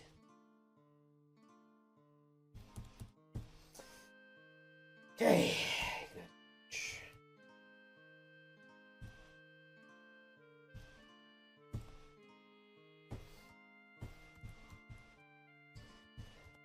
I don't want these gremlins eating my food. And you might think, hey, they're stuck on an island, so how could they possibly do that? Well, there are panels in dungeon rooms. There's some bridges. And unfortunately, the bridges appear both in front of, or behind and in front of, so the gremlins can actually cut you off a bit. One gazer. Not a threat.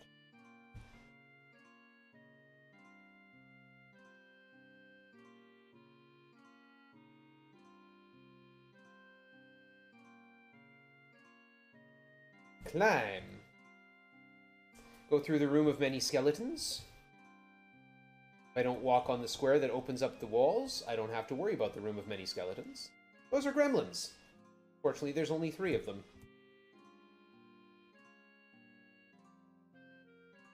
I'll lose my light here. And here I will cast my next Dispel. Get the blue stone. I'm going to hole up in camp because we're running out of hit points.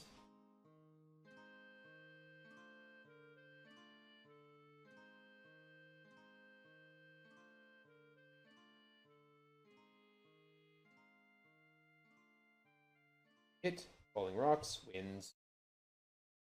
Is it worth going up there? No, it's too far. There's a healing fountain on this on the 5th floor. It's just too far away to get to. Go back through the Room of Many Skeletons. I find it interesting the way they move. Like the sort of warbling, snaky movement that they have. More random monsters.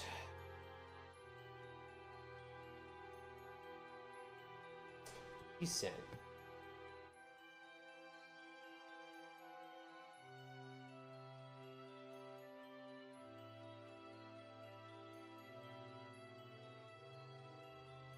Take a few hits on our way. We're gonna hole up again. Where am I? I am there. No effect, okay. Go through this room again. It's okay. This is good for experience. Even if it isn't totally necessary.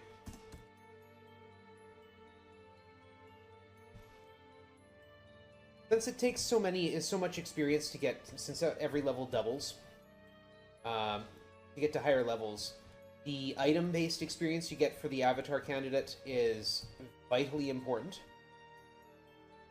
You can really only expect other characters to reach about level 6, unless you put some really dedicated grinding into them. It's not worth trying to get them up to level 8. Ugh! Ambush. Getting trolled again.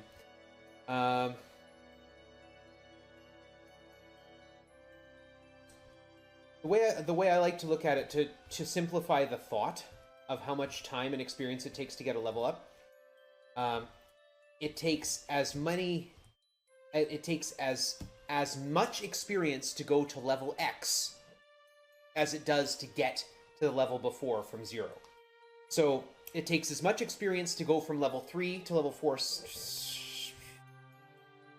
Takes as much experience to go from level 3 to level 4 as it does to go from no experience at all to level 3.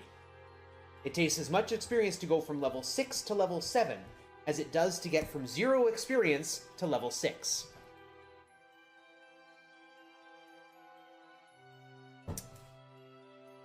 And again, with a character you pick up fairly early in the course of the game, and who you use fairly regularly, level 6 is not unexpected. Anything higher than that would be a bit of a shock, though. There, now I have a blue stone. Green and white. There we go. One part of the 3-part key.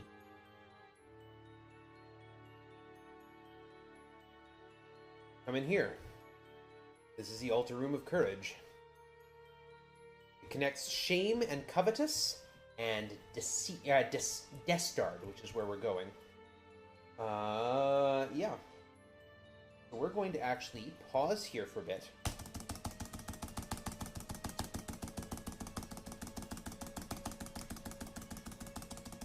Spend a bunch of turns.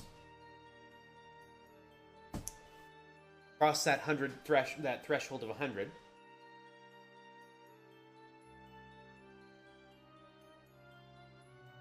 Here we are. Get the hit points back.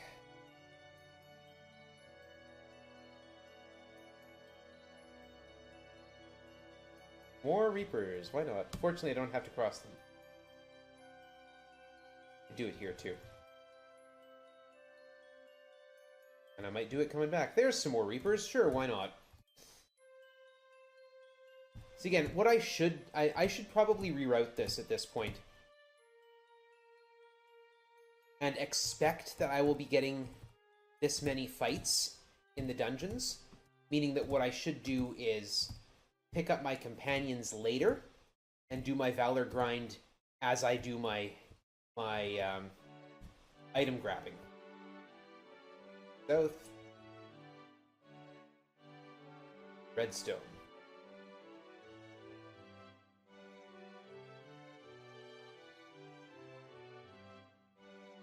Back the way we came. Here's the treasure chest we left. And back through this little room here. Check. Oh. Gremlins. And I think I will do that. So I'll spend some time on this route. Get to the point where I can comfortably say, okay, we'll do the dungeons first, and then grab the companions. To do otherwise just seems silly at this point. Hey, this is once more the Altar Room of Courage. I need to go get the orange key out of Covetous.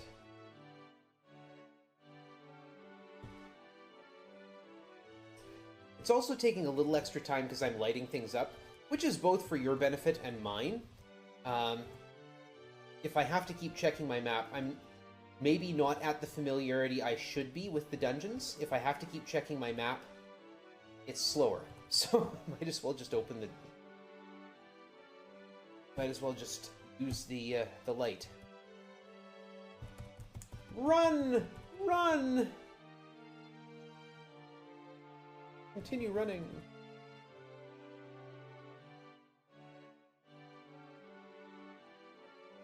There's the orange stone. Full up in town.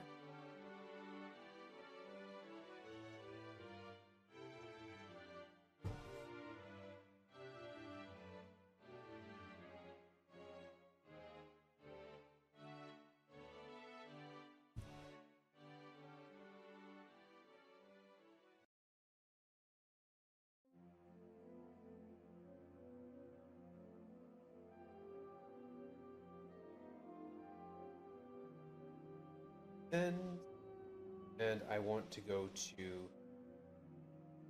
I want to go this way this time. I now have... I should have all the stones. Yep, there's 8 stones there. And I've got enough experience as well.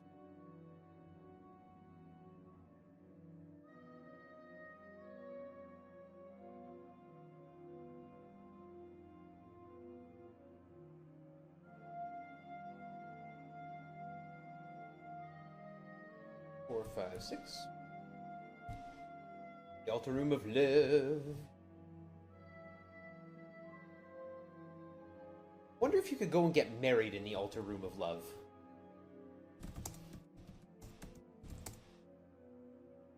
Green, white. There we go. Back into Hithloth. We're heading to the Altar Room of Truth.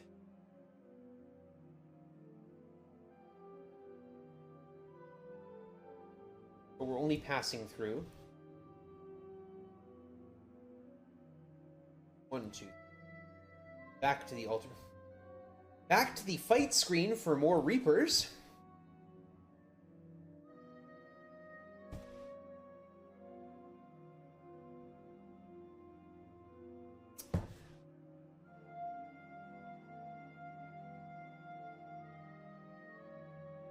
Back to the Altar Room of Courage. Get our final part of the 3-part key, the 3rd part.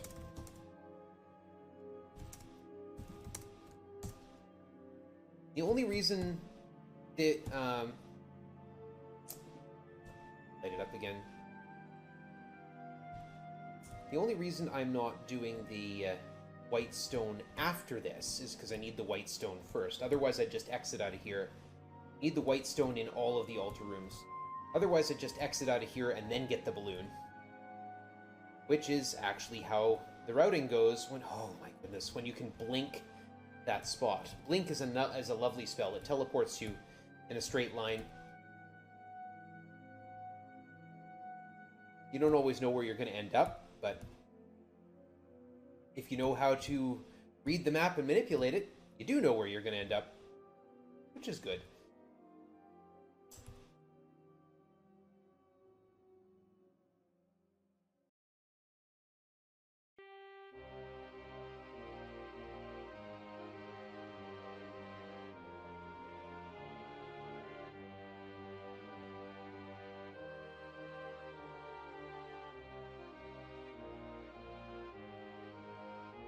I am so glad I'm poisoned. Not a thing you'll hear often in these sorts of games.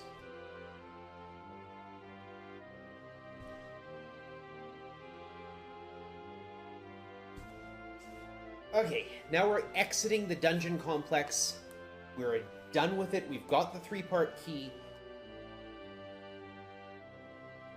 The next thing we need to do is go find a whirlpool.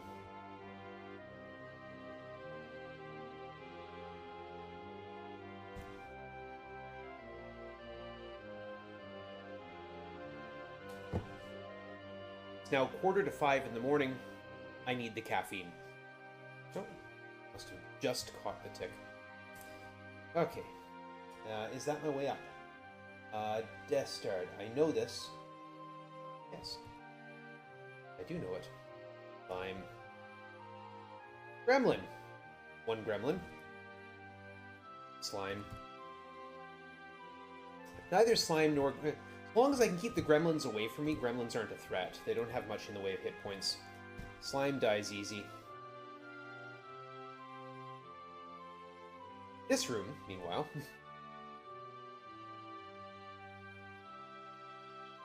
kinda terrible. Those are phantoms. This is the highest density of experience when you have the ability to cast the Tremor spell. This is where I go to grind experience if all I need is experience. In other runs when I have access to Tremor. So when I'm not doing low percent or low magic or a run for a character that doesn't have access to that many magic points. These are worth 10 experience each. What's Dupre at? 2,300. Could almost make a push for 32.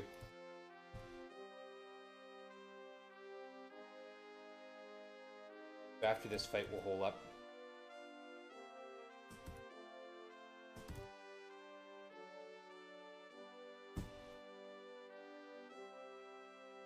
We're almost out. Almost out. Death Starred, we are there. That was a good heal on that, too.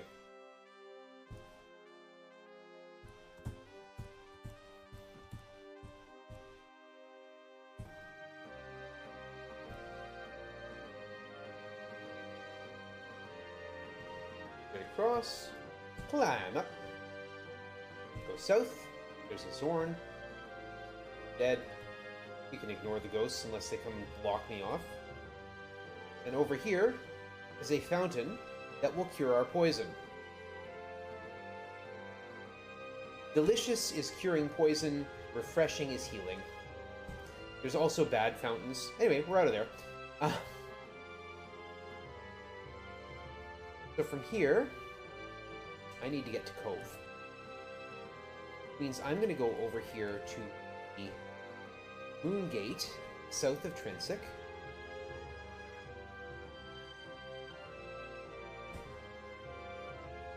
And we're going to go looking for a whirlpool. I have 2 boats sitting there. Might as well make use of them.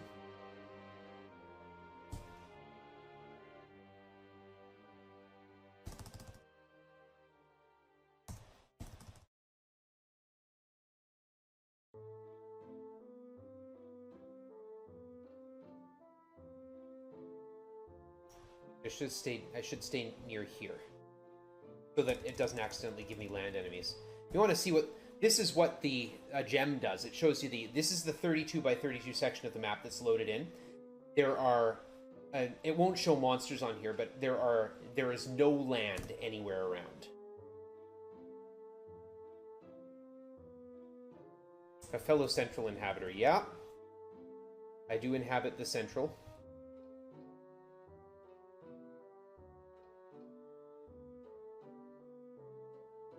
I also want to stay away from my other boat, because I do want both boats to survive. And if a sea serpent comes along or a ship, the things they shoot can destroy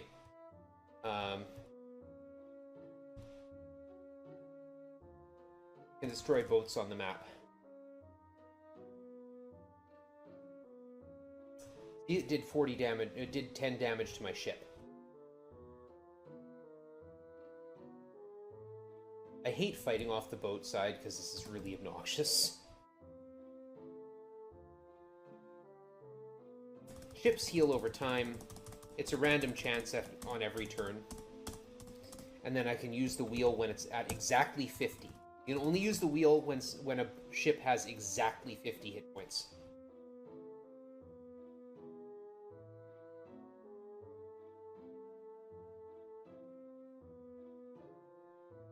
The other way to get to Cove is with the balloon. I don't really feel like pressing my luck with the balloon.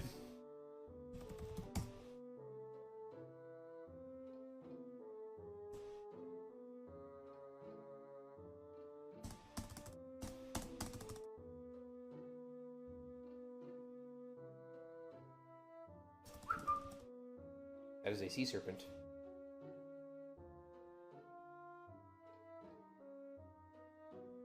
Yeah, I guess I'm gonna fight you. Ah, good, the cannon took care of you.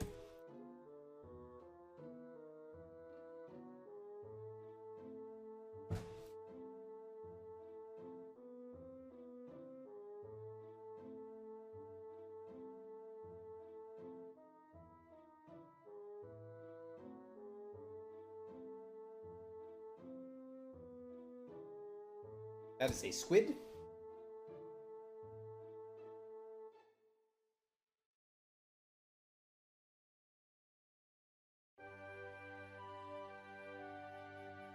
Looking for is a whirlpool.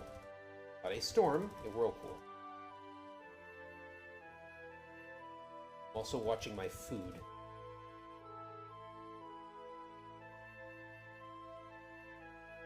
Want another ship?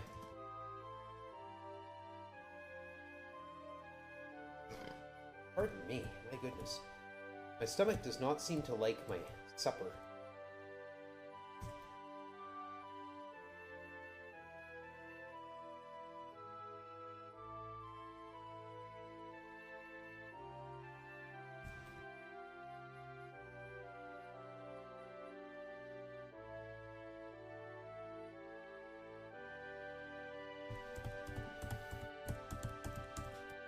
You can't fire north or south if you can only fire off the broadsides.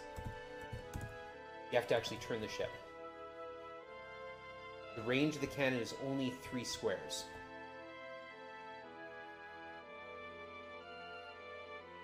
Whirlpool.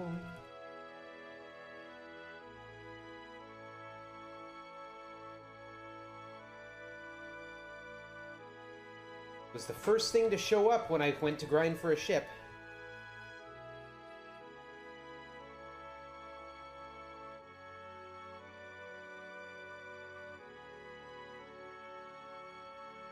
Ugh.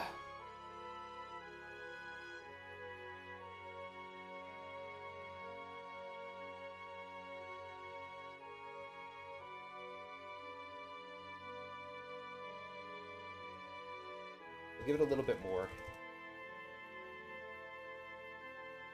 Worst comes to worst, we'll try the balloon. But first, before we do that, we're going to blink our way to Skarabrae. Get some food. Possibly a ranger, we'll see. Yeah, this is the cheapest place to get food.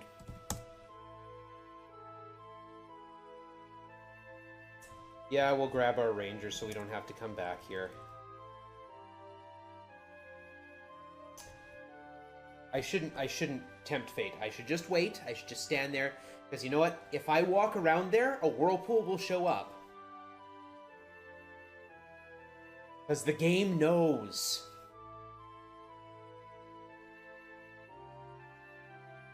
Now we're going to head back to the mainland, and we're going to... actually, we'll take care of Justice, since that's where we're going to get sent by the... Going to get sent by the Moongate.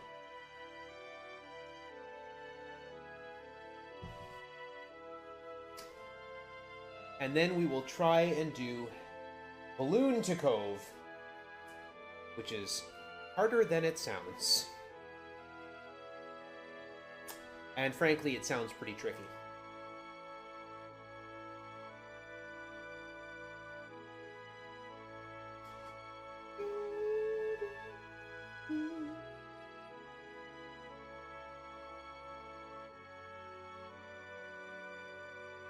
If you like this, this is the sort of thing I do on stream. I actually speedrun the first 4 Ultima games in their PC translations.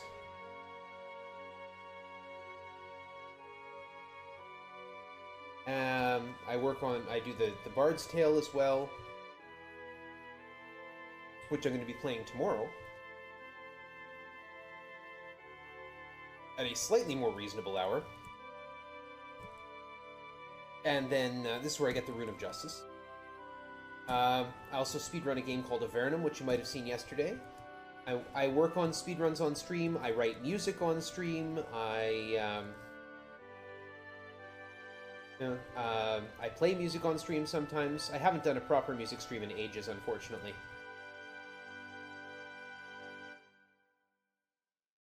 At this point, a lot of the time, the effort of getting my stuff set up is just too much, but... Oh, I got poisoned.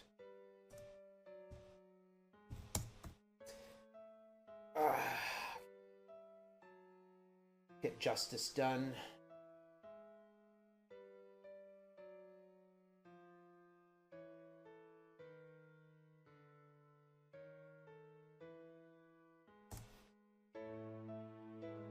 How are we gonna do this?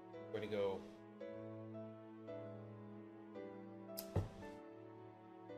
We'll need to do honesty. To do honesty, I need a boat.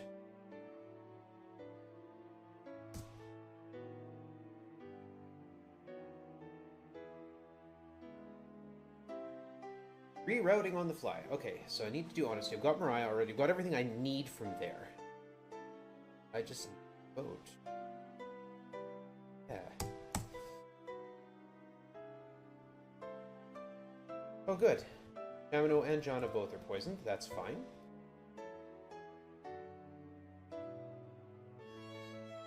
Slows down my movement a bit to have so many people taking damage every step.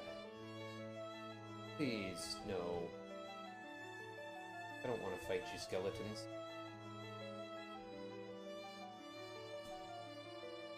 Especially with 2 dead weights on the team.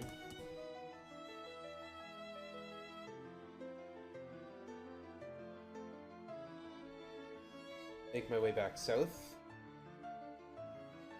There's my balloon.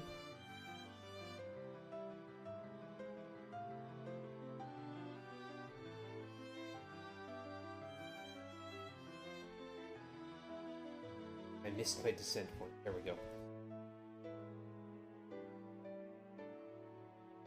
And we're gonna go talk to Lord British. Because I want to claim my levels. I need to get to level 8 anyway. And again, Lord British will raise RGL from the dead, but won't cure poison, which means that I'm actually better to go and talk to him while I'm dead than when I'm poisoned. So we'll just let that time run out. Boom.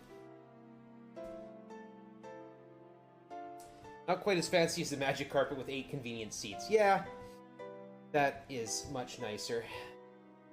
Okay, since my first effort to find, well, my 2 efforts to find a whirlpool have failed, we're gonna balloon. Here we go. We will save here, because, yeah, this can be a nuisance.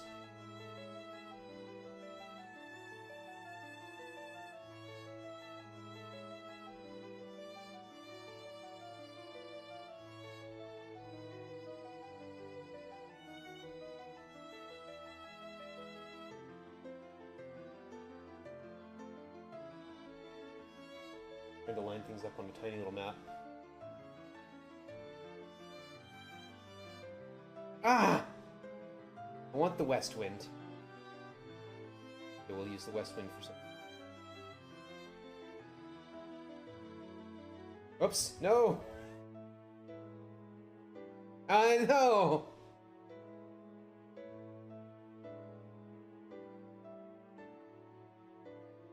Okay, take me back to shore. Wind's being a jerk. South.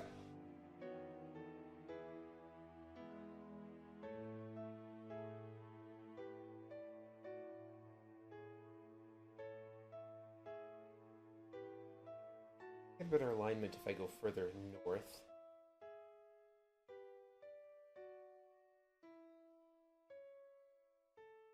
Yeah, there's my alignment. Now I need a north wind.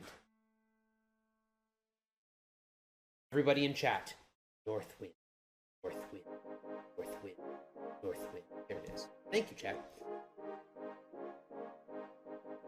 You didn't wish it hard enough. Okay, so we are going to do that thing where I close the game and reload it. That thing is being done now.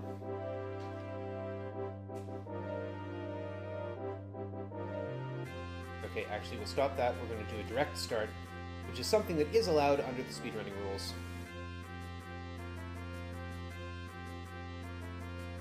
Oh, try again. So without having to go through the intro screen is all that is. But every time we reload the game, we get a north wind.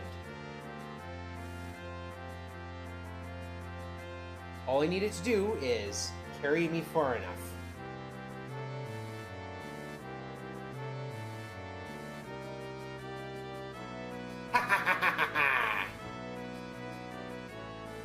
Sure, I had to manipulate it a bit, but I got it.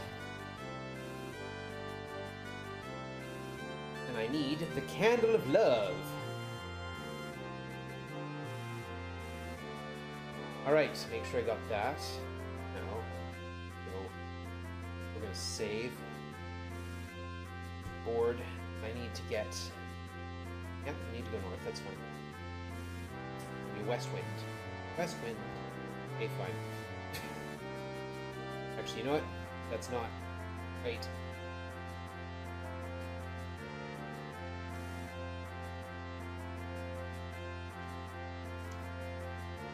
I want to go either west or east, doesn't matter. But I either want to go and get my horse or go over here, try and avoid more encounters.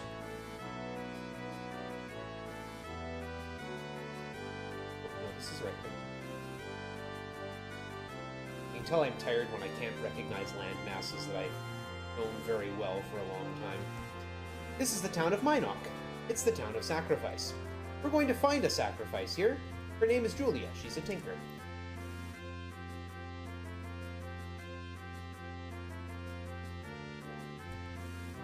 This is the forge. It's where the rune of sacrifice is. It's there. I tried putting the forge out before with dispel spells. It doesn't work. Oh no, Julia's on fire. We'd better help her. Oh no, she died. Moving on. I would really like to have my horse, but we're going to go on foot.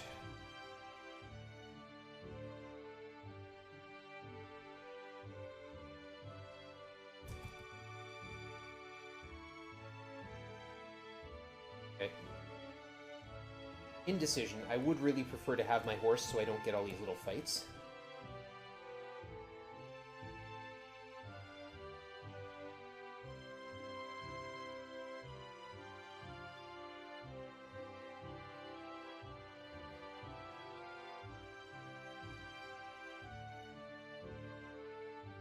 Here's the Shrine of Sacrifice.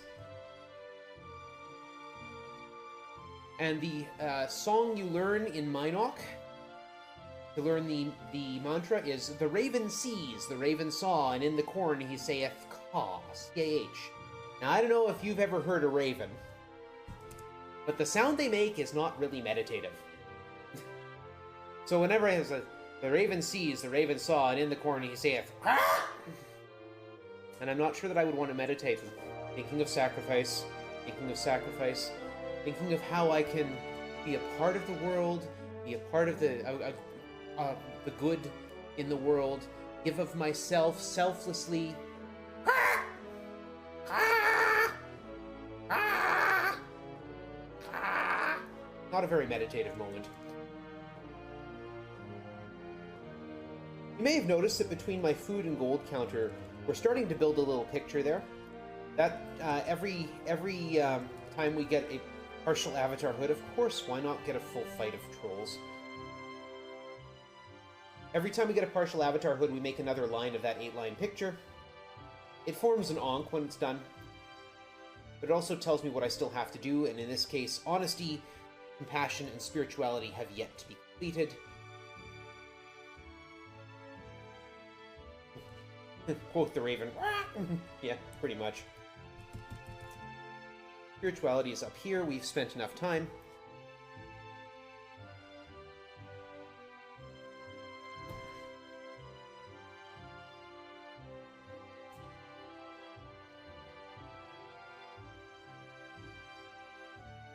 So again, the altar of spirituality is behind the double full moon gate.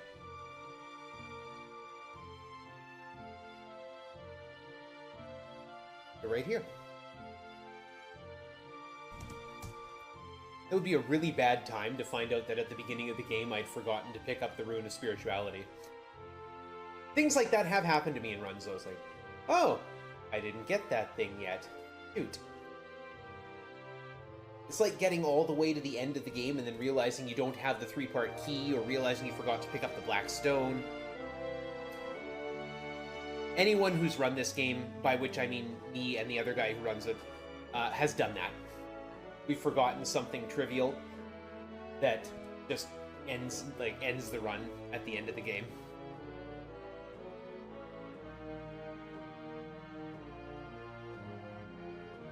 We've both forgotten to pick up Katrina, which is a real risk, given that I haven't picked up Katrina yet. Go.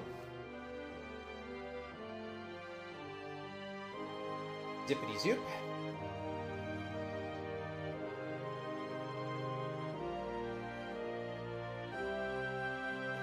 We'll grab one of my many goats after I grab my final companion.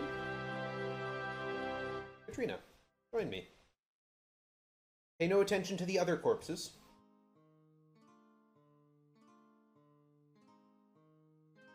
And I'm just going to use my map here to figure out the best way to get over to Moonglow. And hope I don't get attacked. Because any fight now could consist of up to 16 targets.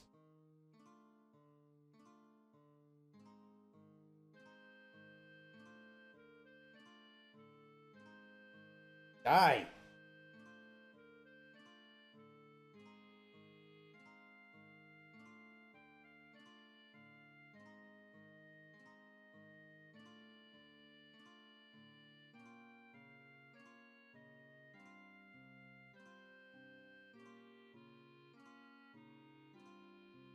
Sail up here. Oh, look, another pirate ship. Only took how long to find the first one?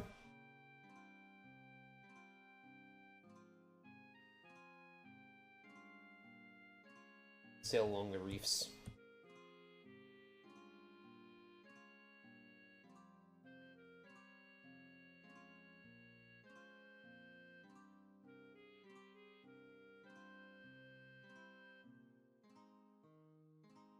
Still haven't done compassion yet, that's fine.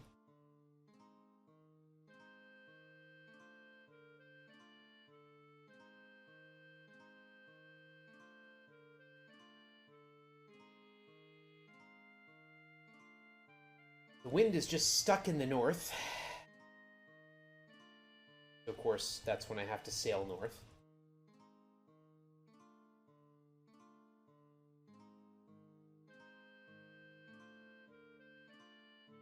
The final, well, not quite the final shrine, because we still have to do compassion.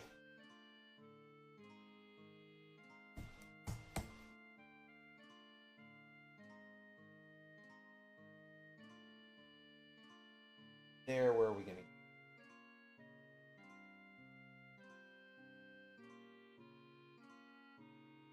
That way. Got it.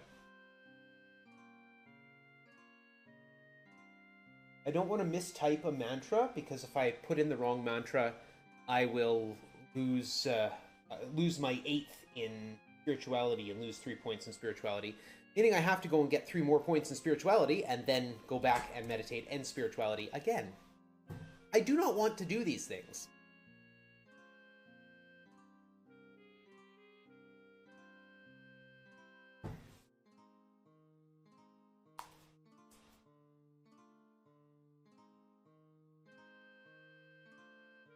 Their vision. The biggest problem with ship travel is that it's very slow. It's the slowest form of travel in the game.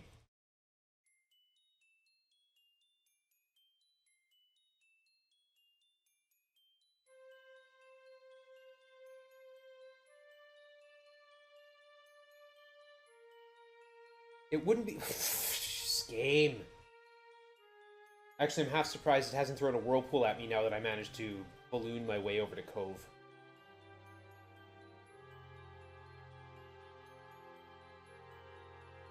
Yeah, I guess we'll fight you.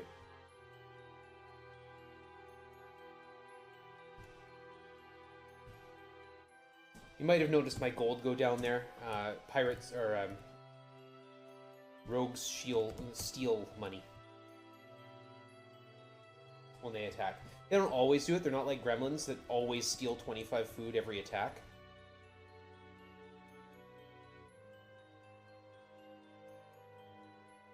The Cove is actually...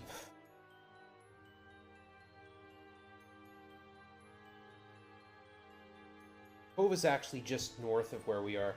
It's surrounded by rocks and mountains. It's in a place called Lock Lake that you can't sail into. But if you run into a whirlpool, your ship will end up there.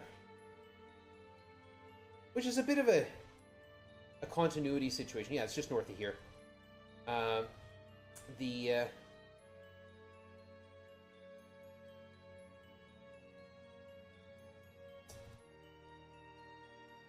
The third game, Ultima IV, has you going beyond the whirlpool to find the lost continent of Ambrosia. And in this game, you go through the whirlpool to get to Cove, and in the next game, the whirlpool will drag you to the underworld, which is actually a place you have to go. But there are other ways to get there. You don't have to go by whirlpool. Okay, this is the last thing we have to do. I will double check to make sure I've got everything, because my route got severely muddled up a couple times.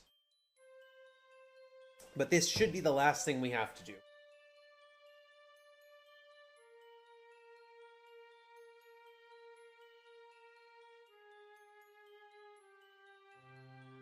I will stop by Lord British's place. I will heal up. I'll get Katrina killed.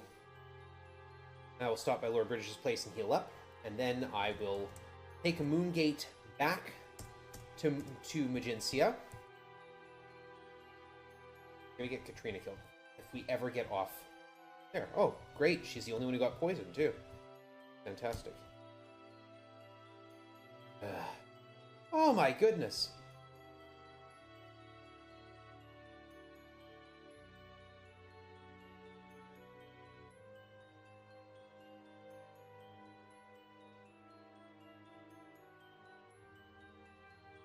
There she goes.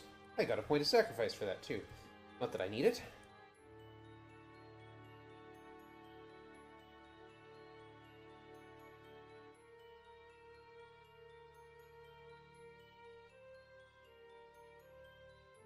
Trolls? Nope. Oh, I thought I might get trolled there.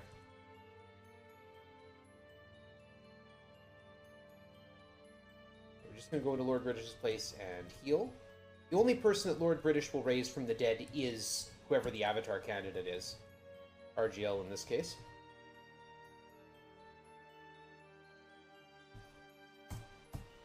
Everyone else just stays dead. He could absolutely raise everyone from the dead, but he's just not gonna. That's not how he rolls.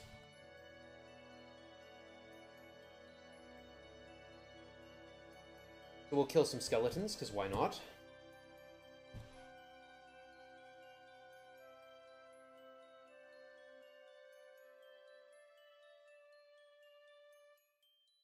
I guess I'm glad there weren't 16 of them.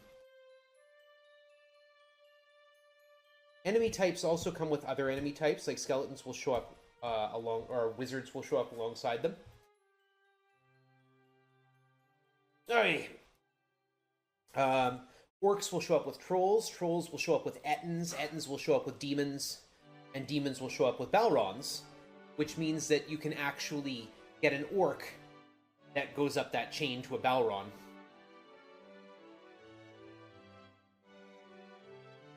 Okay. I'm curious, how's my time looking? For all the foibles of the run, it hasn't been too bad. If anyone in chat wants to inform me of that, I would happily get that answer. Flippity floop. Oh. I'm guessing I'm at about 220.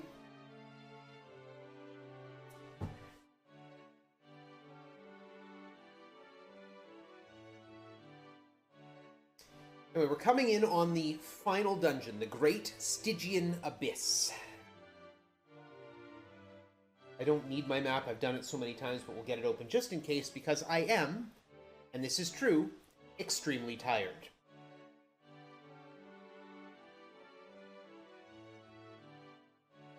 Libby Floop. 222, awesome. In order to get there, we're going to go off this way. We're going to go 1, 2, 3, 4, 5, 6, 7, 8, 9, 10, 11, 12, 13. We're going to get attacked by Nixies despite trying to blow them up 3 times with my cannons. Get out of here. Wind, of course, immediately turns south as soon as I do.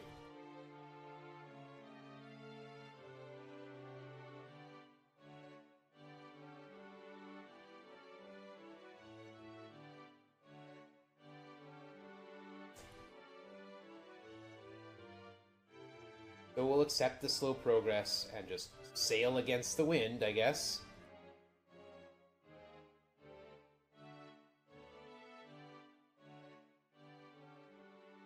This is literally taking 4 times as long as it ought to.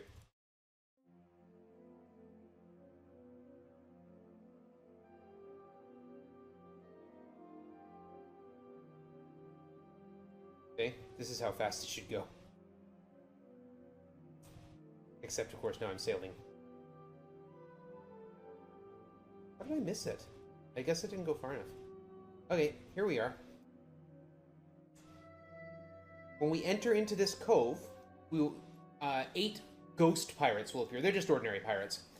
I want the wind south or north, because then I can just go right through, like so. Get off onto the swamp, thank you.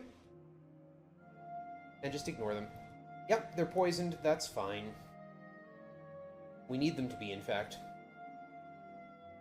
Here we go. This is the entrance to the abyss. In order to get in, we have to use the bell, use the book, and use the candle. Enter the abyss. Here we go. Before we start, camp out time.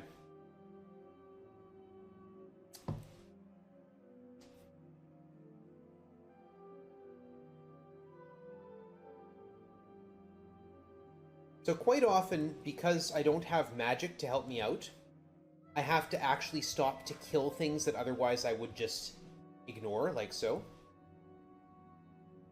But, you know, if they're going to get in my way, or if they're going to do a lot of damage to me from behind, I might have to kill them.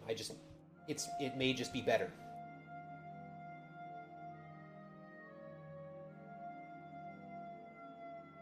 Like so. May just be better to kill these guys.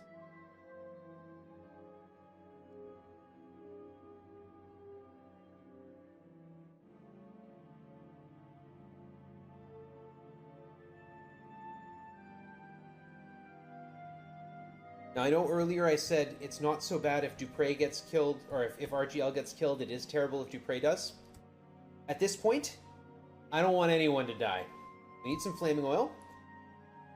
We're going to attack south 3 squares and replace that sleep field with a fire field. Unfortunately, demons are immune to fire fields. They won't take damage from it. They're not immune to sleep fields, though. You can see the ones that have stopped animating. They've fallen asleep.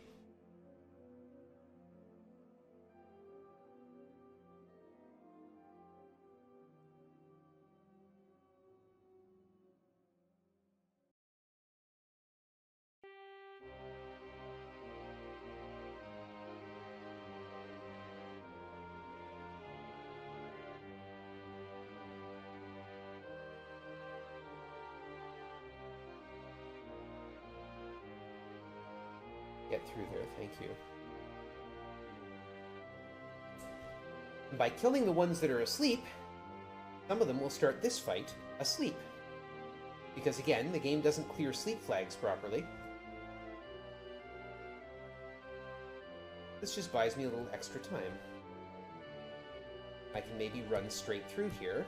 If Dupre will get into the fire field, thank you.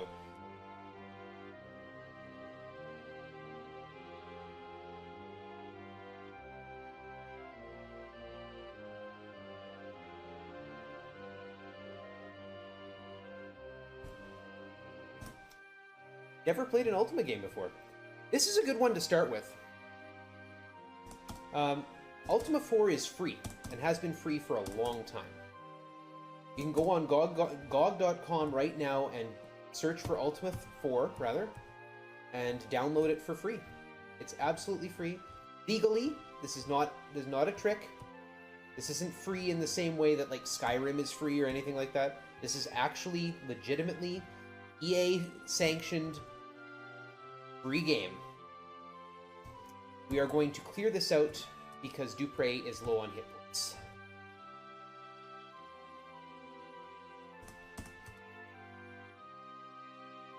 Because I don't want the demons to get tagging me from behind. Okay, this way. Uh-oh. RGL, get through there. Get through there! Thank you. Okay, we made it. Pull up and count. They're demons. I mean, you gotta remember, there's a limited amount. Are the enemies demons or Batmen or what? There's a limited ability to draw. Those are bats, with a lava lizard in there. And then we get quizzed on our way down. Where are we? Oh, 2 moves. Good. Pull up. In later games, they're gargoyles, yeah. Which is interesting, because in Ultima V, there are gargoyle enemies who are not the gargoyles from Ultima VI.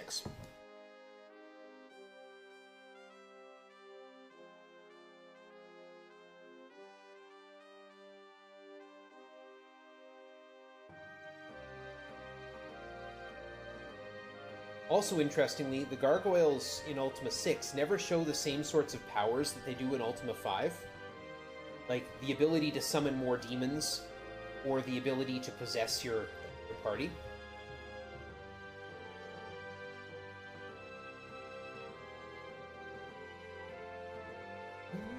Anyway, here's why we're poisoned, because there's Balrons here, and those Balrons will make the screen flash and try and put us to sleep.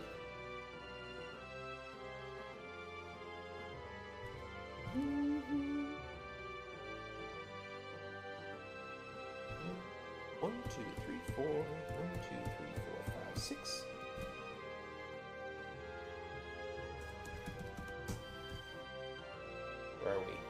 160. We're going to pass some turns here and take a turn. So 1, 2, 3, 4, 5, 6, 7, 8, 9, 10. 1, 2, 3, 4, 5, 6, 7, 8, 9, 10. 1, 2, 3, 4, 5, 6, 7, 8, 9, 10. 1, 2, 3, 4, 5, 6, 7, 8, 9. Yeah, we're good. Pull up and camp.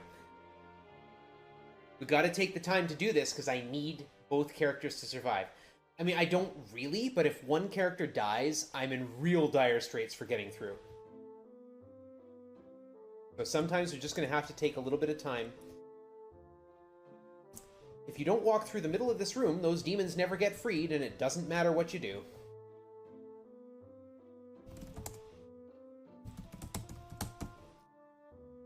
One, two, three, four, five, six. 1, 2, 3, 4, 5, 6. The spooky room.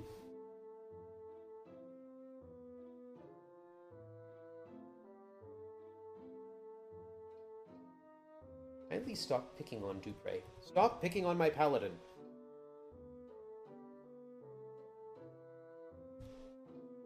That was a buffer shot. I put inputs in too much. The game will buffer up to 16 inputs. It will only clear the buffer if you run into a wall, like so, or if the scene changes. So if it loads a new map, it clears the buffer. All right, here we go.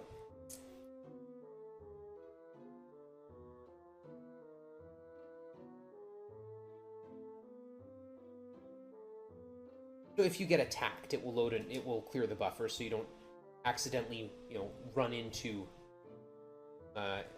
enemies or accidentally run off the map and lose valor for running away.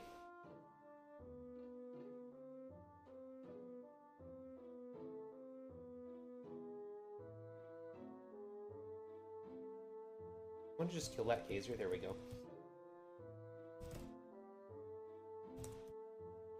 Green. Oh, again.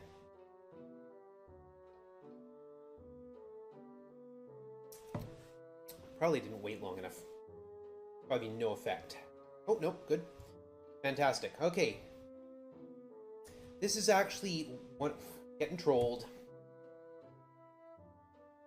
We're coming to one of the more dangerous complexes in this dungeon. Rivaled, I think, only by the final room. We've got 2 Zorns in here we have to kill.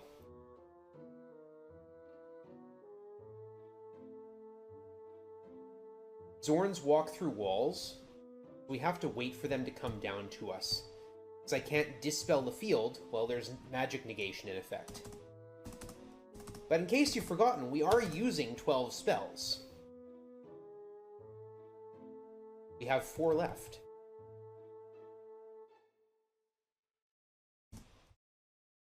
We have 3 left.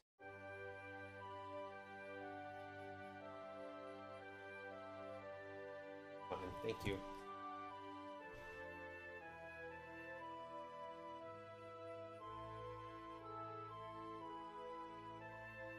This is a room where if you're sensitive to flashing lights, it might bother you.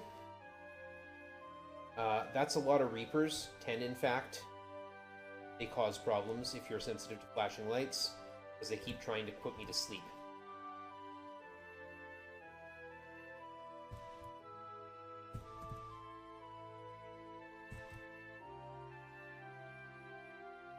Again, this is normally a room I'd just storm through, but I'm trying to preserve my hit points a little bit so I don't have to hole up in camp quite so much.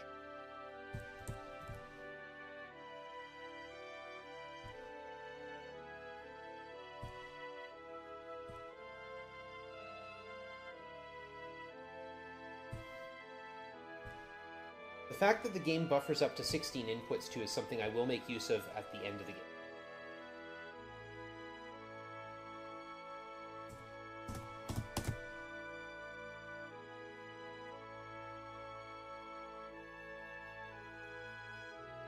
One, two, three. 1, 2, 3, 4. And we're out of the flashing lights. There will be more flashing, but not like that.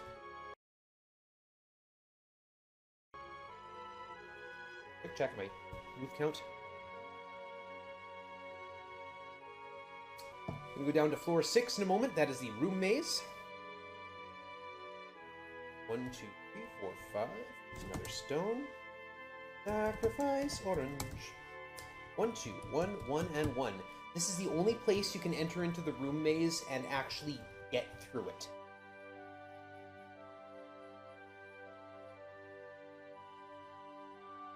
This is also where we will use our last magics in the game.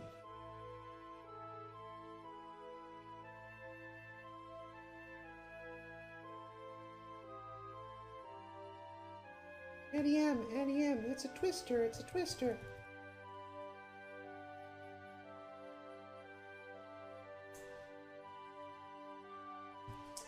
We have only to this point in the game used 9 spells.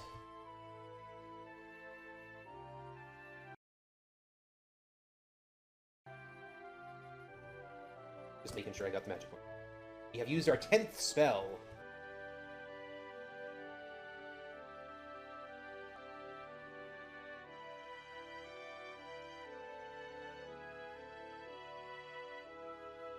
And here comes number 11. If I screw up now, I have to go buy some more reagents and mix more spells, which would be a pretty hefty punishment.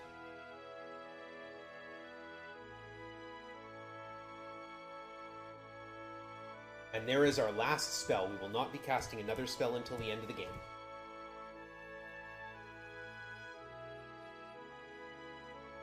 Come on, step out. Step out where both of my guys can hit you. Thank you.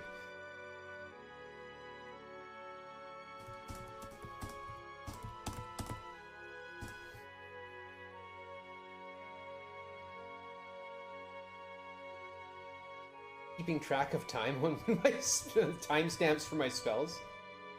I like this room. The headlesses can be completely ignored. But also, when I'm using magic, I'll use a sleep spell here, because again, the game doesn't clear sleep flags. And then we get into this room, and we'll have a bunch of enemies that are asleep.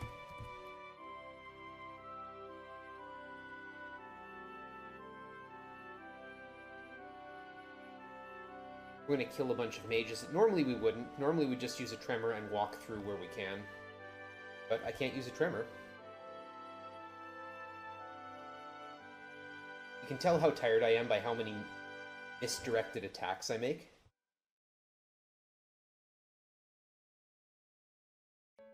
And the answer is, yeah, pretty darn tired. It is 5:30 in the morning, and I've been running for 2.5 hours. Go south out of here, and we are out of the room maze. On our purple. Descend down.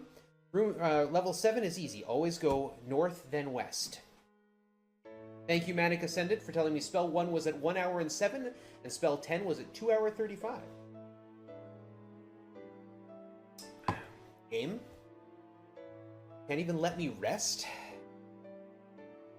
I can't take a drink.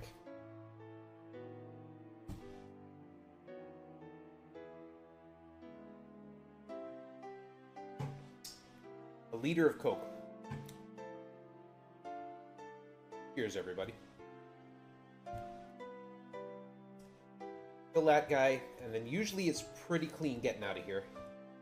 Don't touch that treasure chest. If you step on that treasure chest, it surrounds... the chest will be surrounded by fields, and you can't get out of it. Don't walk near the hole in the center, and the Hydras will not get out. You might have to eat a couple fireballs, but whatever. There's a panel down here. Wisps teleport around, by the way. That panel opens things up.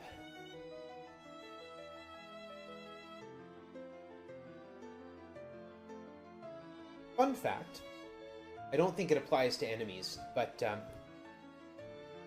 the player team can't hit anything standing in a secret door. I don't think that same restriction applies to enemies, though. So if something is standing in a secret door, the players can't hit it. Always leave by the north and turn west.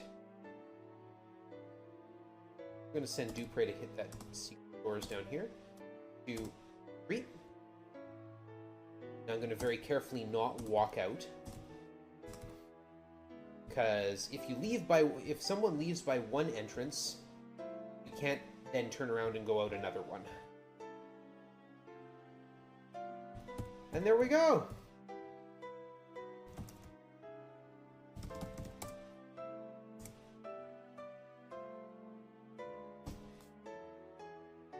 Okay, down to level 8, the final floor of the dungeon. We've got a couple nasty rooms in here. But the last room is the worst, as it ought to be. This room can be bad, because we get shot up a lot.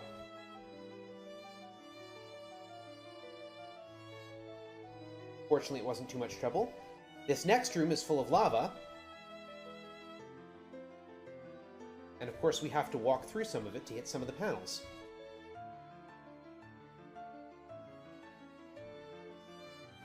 And sometimes, if the lava lizards miss their attack, it leaves lava on the floor.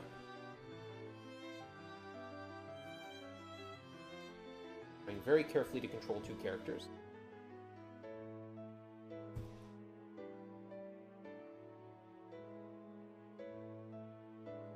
Go.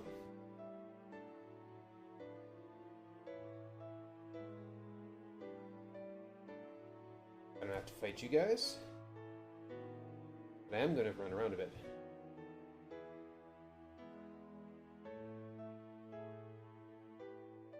Well, I'm in one combat. It's not like I can get attacked by something else.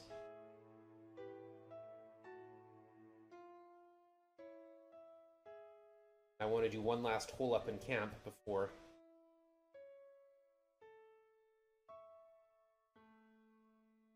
I can't check my step count in combat, but...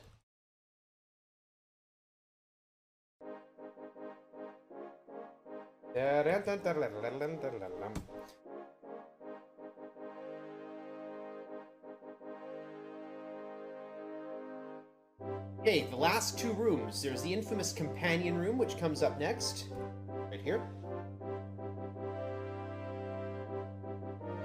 Where you face down your entire party. You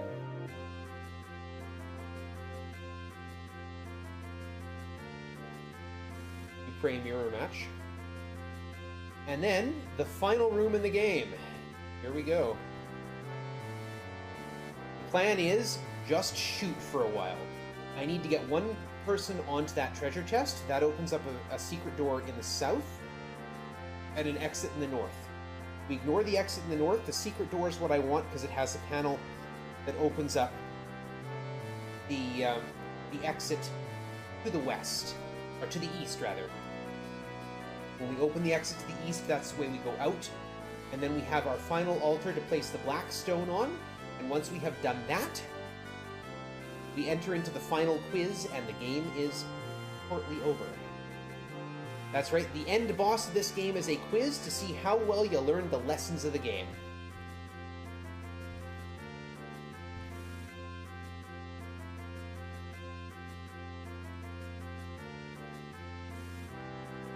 And we're basically done.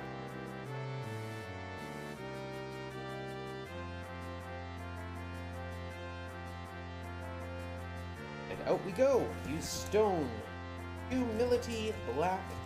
And now, as I said, the game will buffer my inputs, so I can very simply type the answers to the questions that are coming as they come up. We are getting close to time here. I'm being very careful because my typing fingers are tired.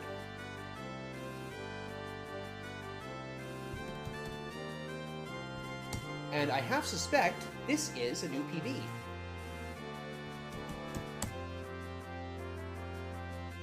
Which is mainly because I haven't done this run a whole lot.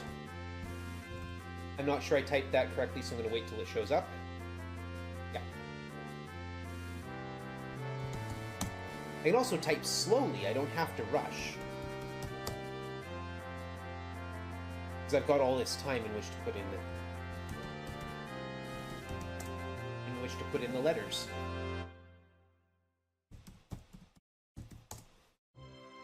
I can get 3, or I can get 2 questions wrong. If I get a third question wrong, it kicks me out. And by out, I mean back to the surface.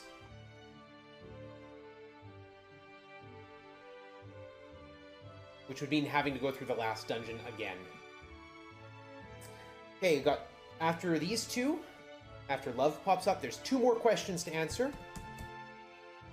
I don't know that I typed that correctly. And time is shortly when the word infinity appears. And it is time. There we go. That's that!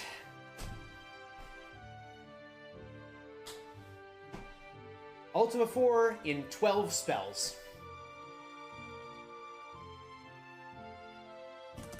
And then I like to look at the end to see how many steps it took. 17,900. Almost 18,000 steps. Not a bad count. I don't think I made any major mistakes. The game was not super kind to me with some of the luck, but then the wind cooperated, and the Whitestone took me almost no effort. I couldn't find a whirlpool when I wanted one. I never got a storm, which was interesting. Yeah, that's Ultima 4 in 12 spells. If you like the game, like I said, it is free. Go into GOG.com. You can download it there. Sanctioned by EA. EA is the current rights holder for all the Ultima games. It is sanctioned by EA. You can get this game for free. It's been, like I said, it's been free since the 90s. It is a very, very good, very in-depth puzzle game that I think everyone who has an interest in RPGs should at least look at some point in their life. It does mean that you got to do a lot of reading. You have to read the instructions. You have to read the instructions, or you won't know how you're doing it. You have to read all the hints they give you and all the, the ways through the world. The history of Britannia, when it actually tells you at the beginning of the game to, no, really, read the history of Britannia, you need to know that. You need to know the stuff in the magic book. You need to know all the stuff in the reference card. But all that being said, it is a very rewarding game. It's a game with a lot of depth to it. It's a really fun speedrun.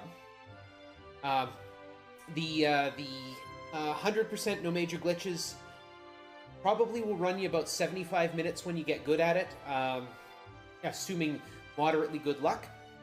My record for that is like 57 something. But yeah, it's when you get into it and understand it. And then the other fun thing with it, the no major glitches run, myself and the other person who runs it, Phoenix 4, we run completely different routes, and our PBs are 15 seconds apart. Like, completely different routes on an hour-long game, and our PBs are 15 seconds apart. It's, it's a game that rewards deep thought. I am quite open to testing out new routing. My routing has changed constantly since I started doing this, trying to find more efficient ways around things, trying to find faster things. And then trying different categories, like this one, with only using 12 spells. So, yeah. I am really passionate about this game. If you're interested in it, I play it a lot. So yeah, you can see me doing it on stream. Anyway, thanks to RGL for having me on, and I will be back tomorrow, right around this time in about 24 hours, with the Bard's Tale trilogy. So, thanks for having me again. Hopefully we'll see you.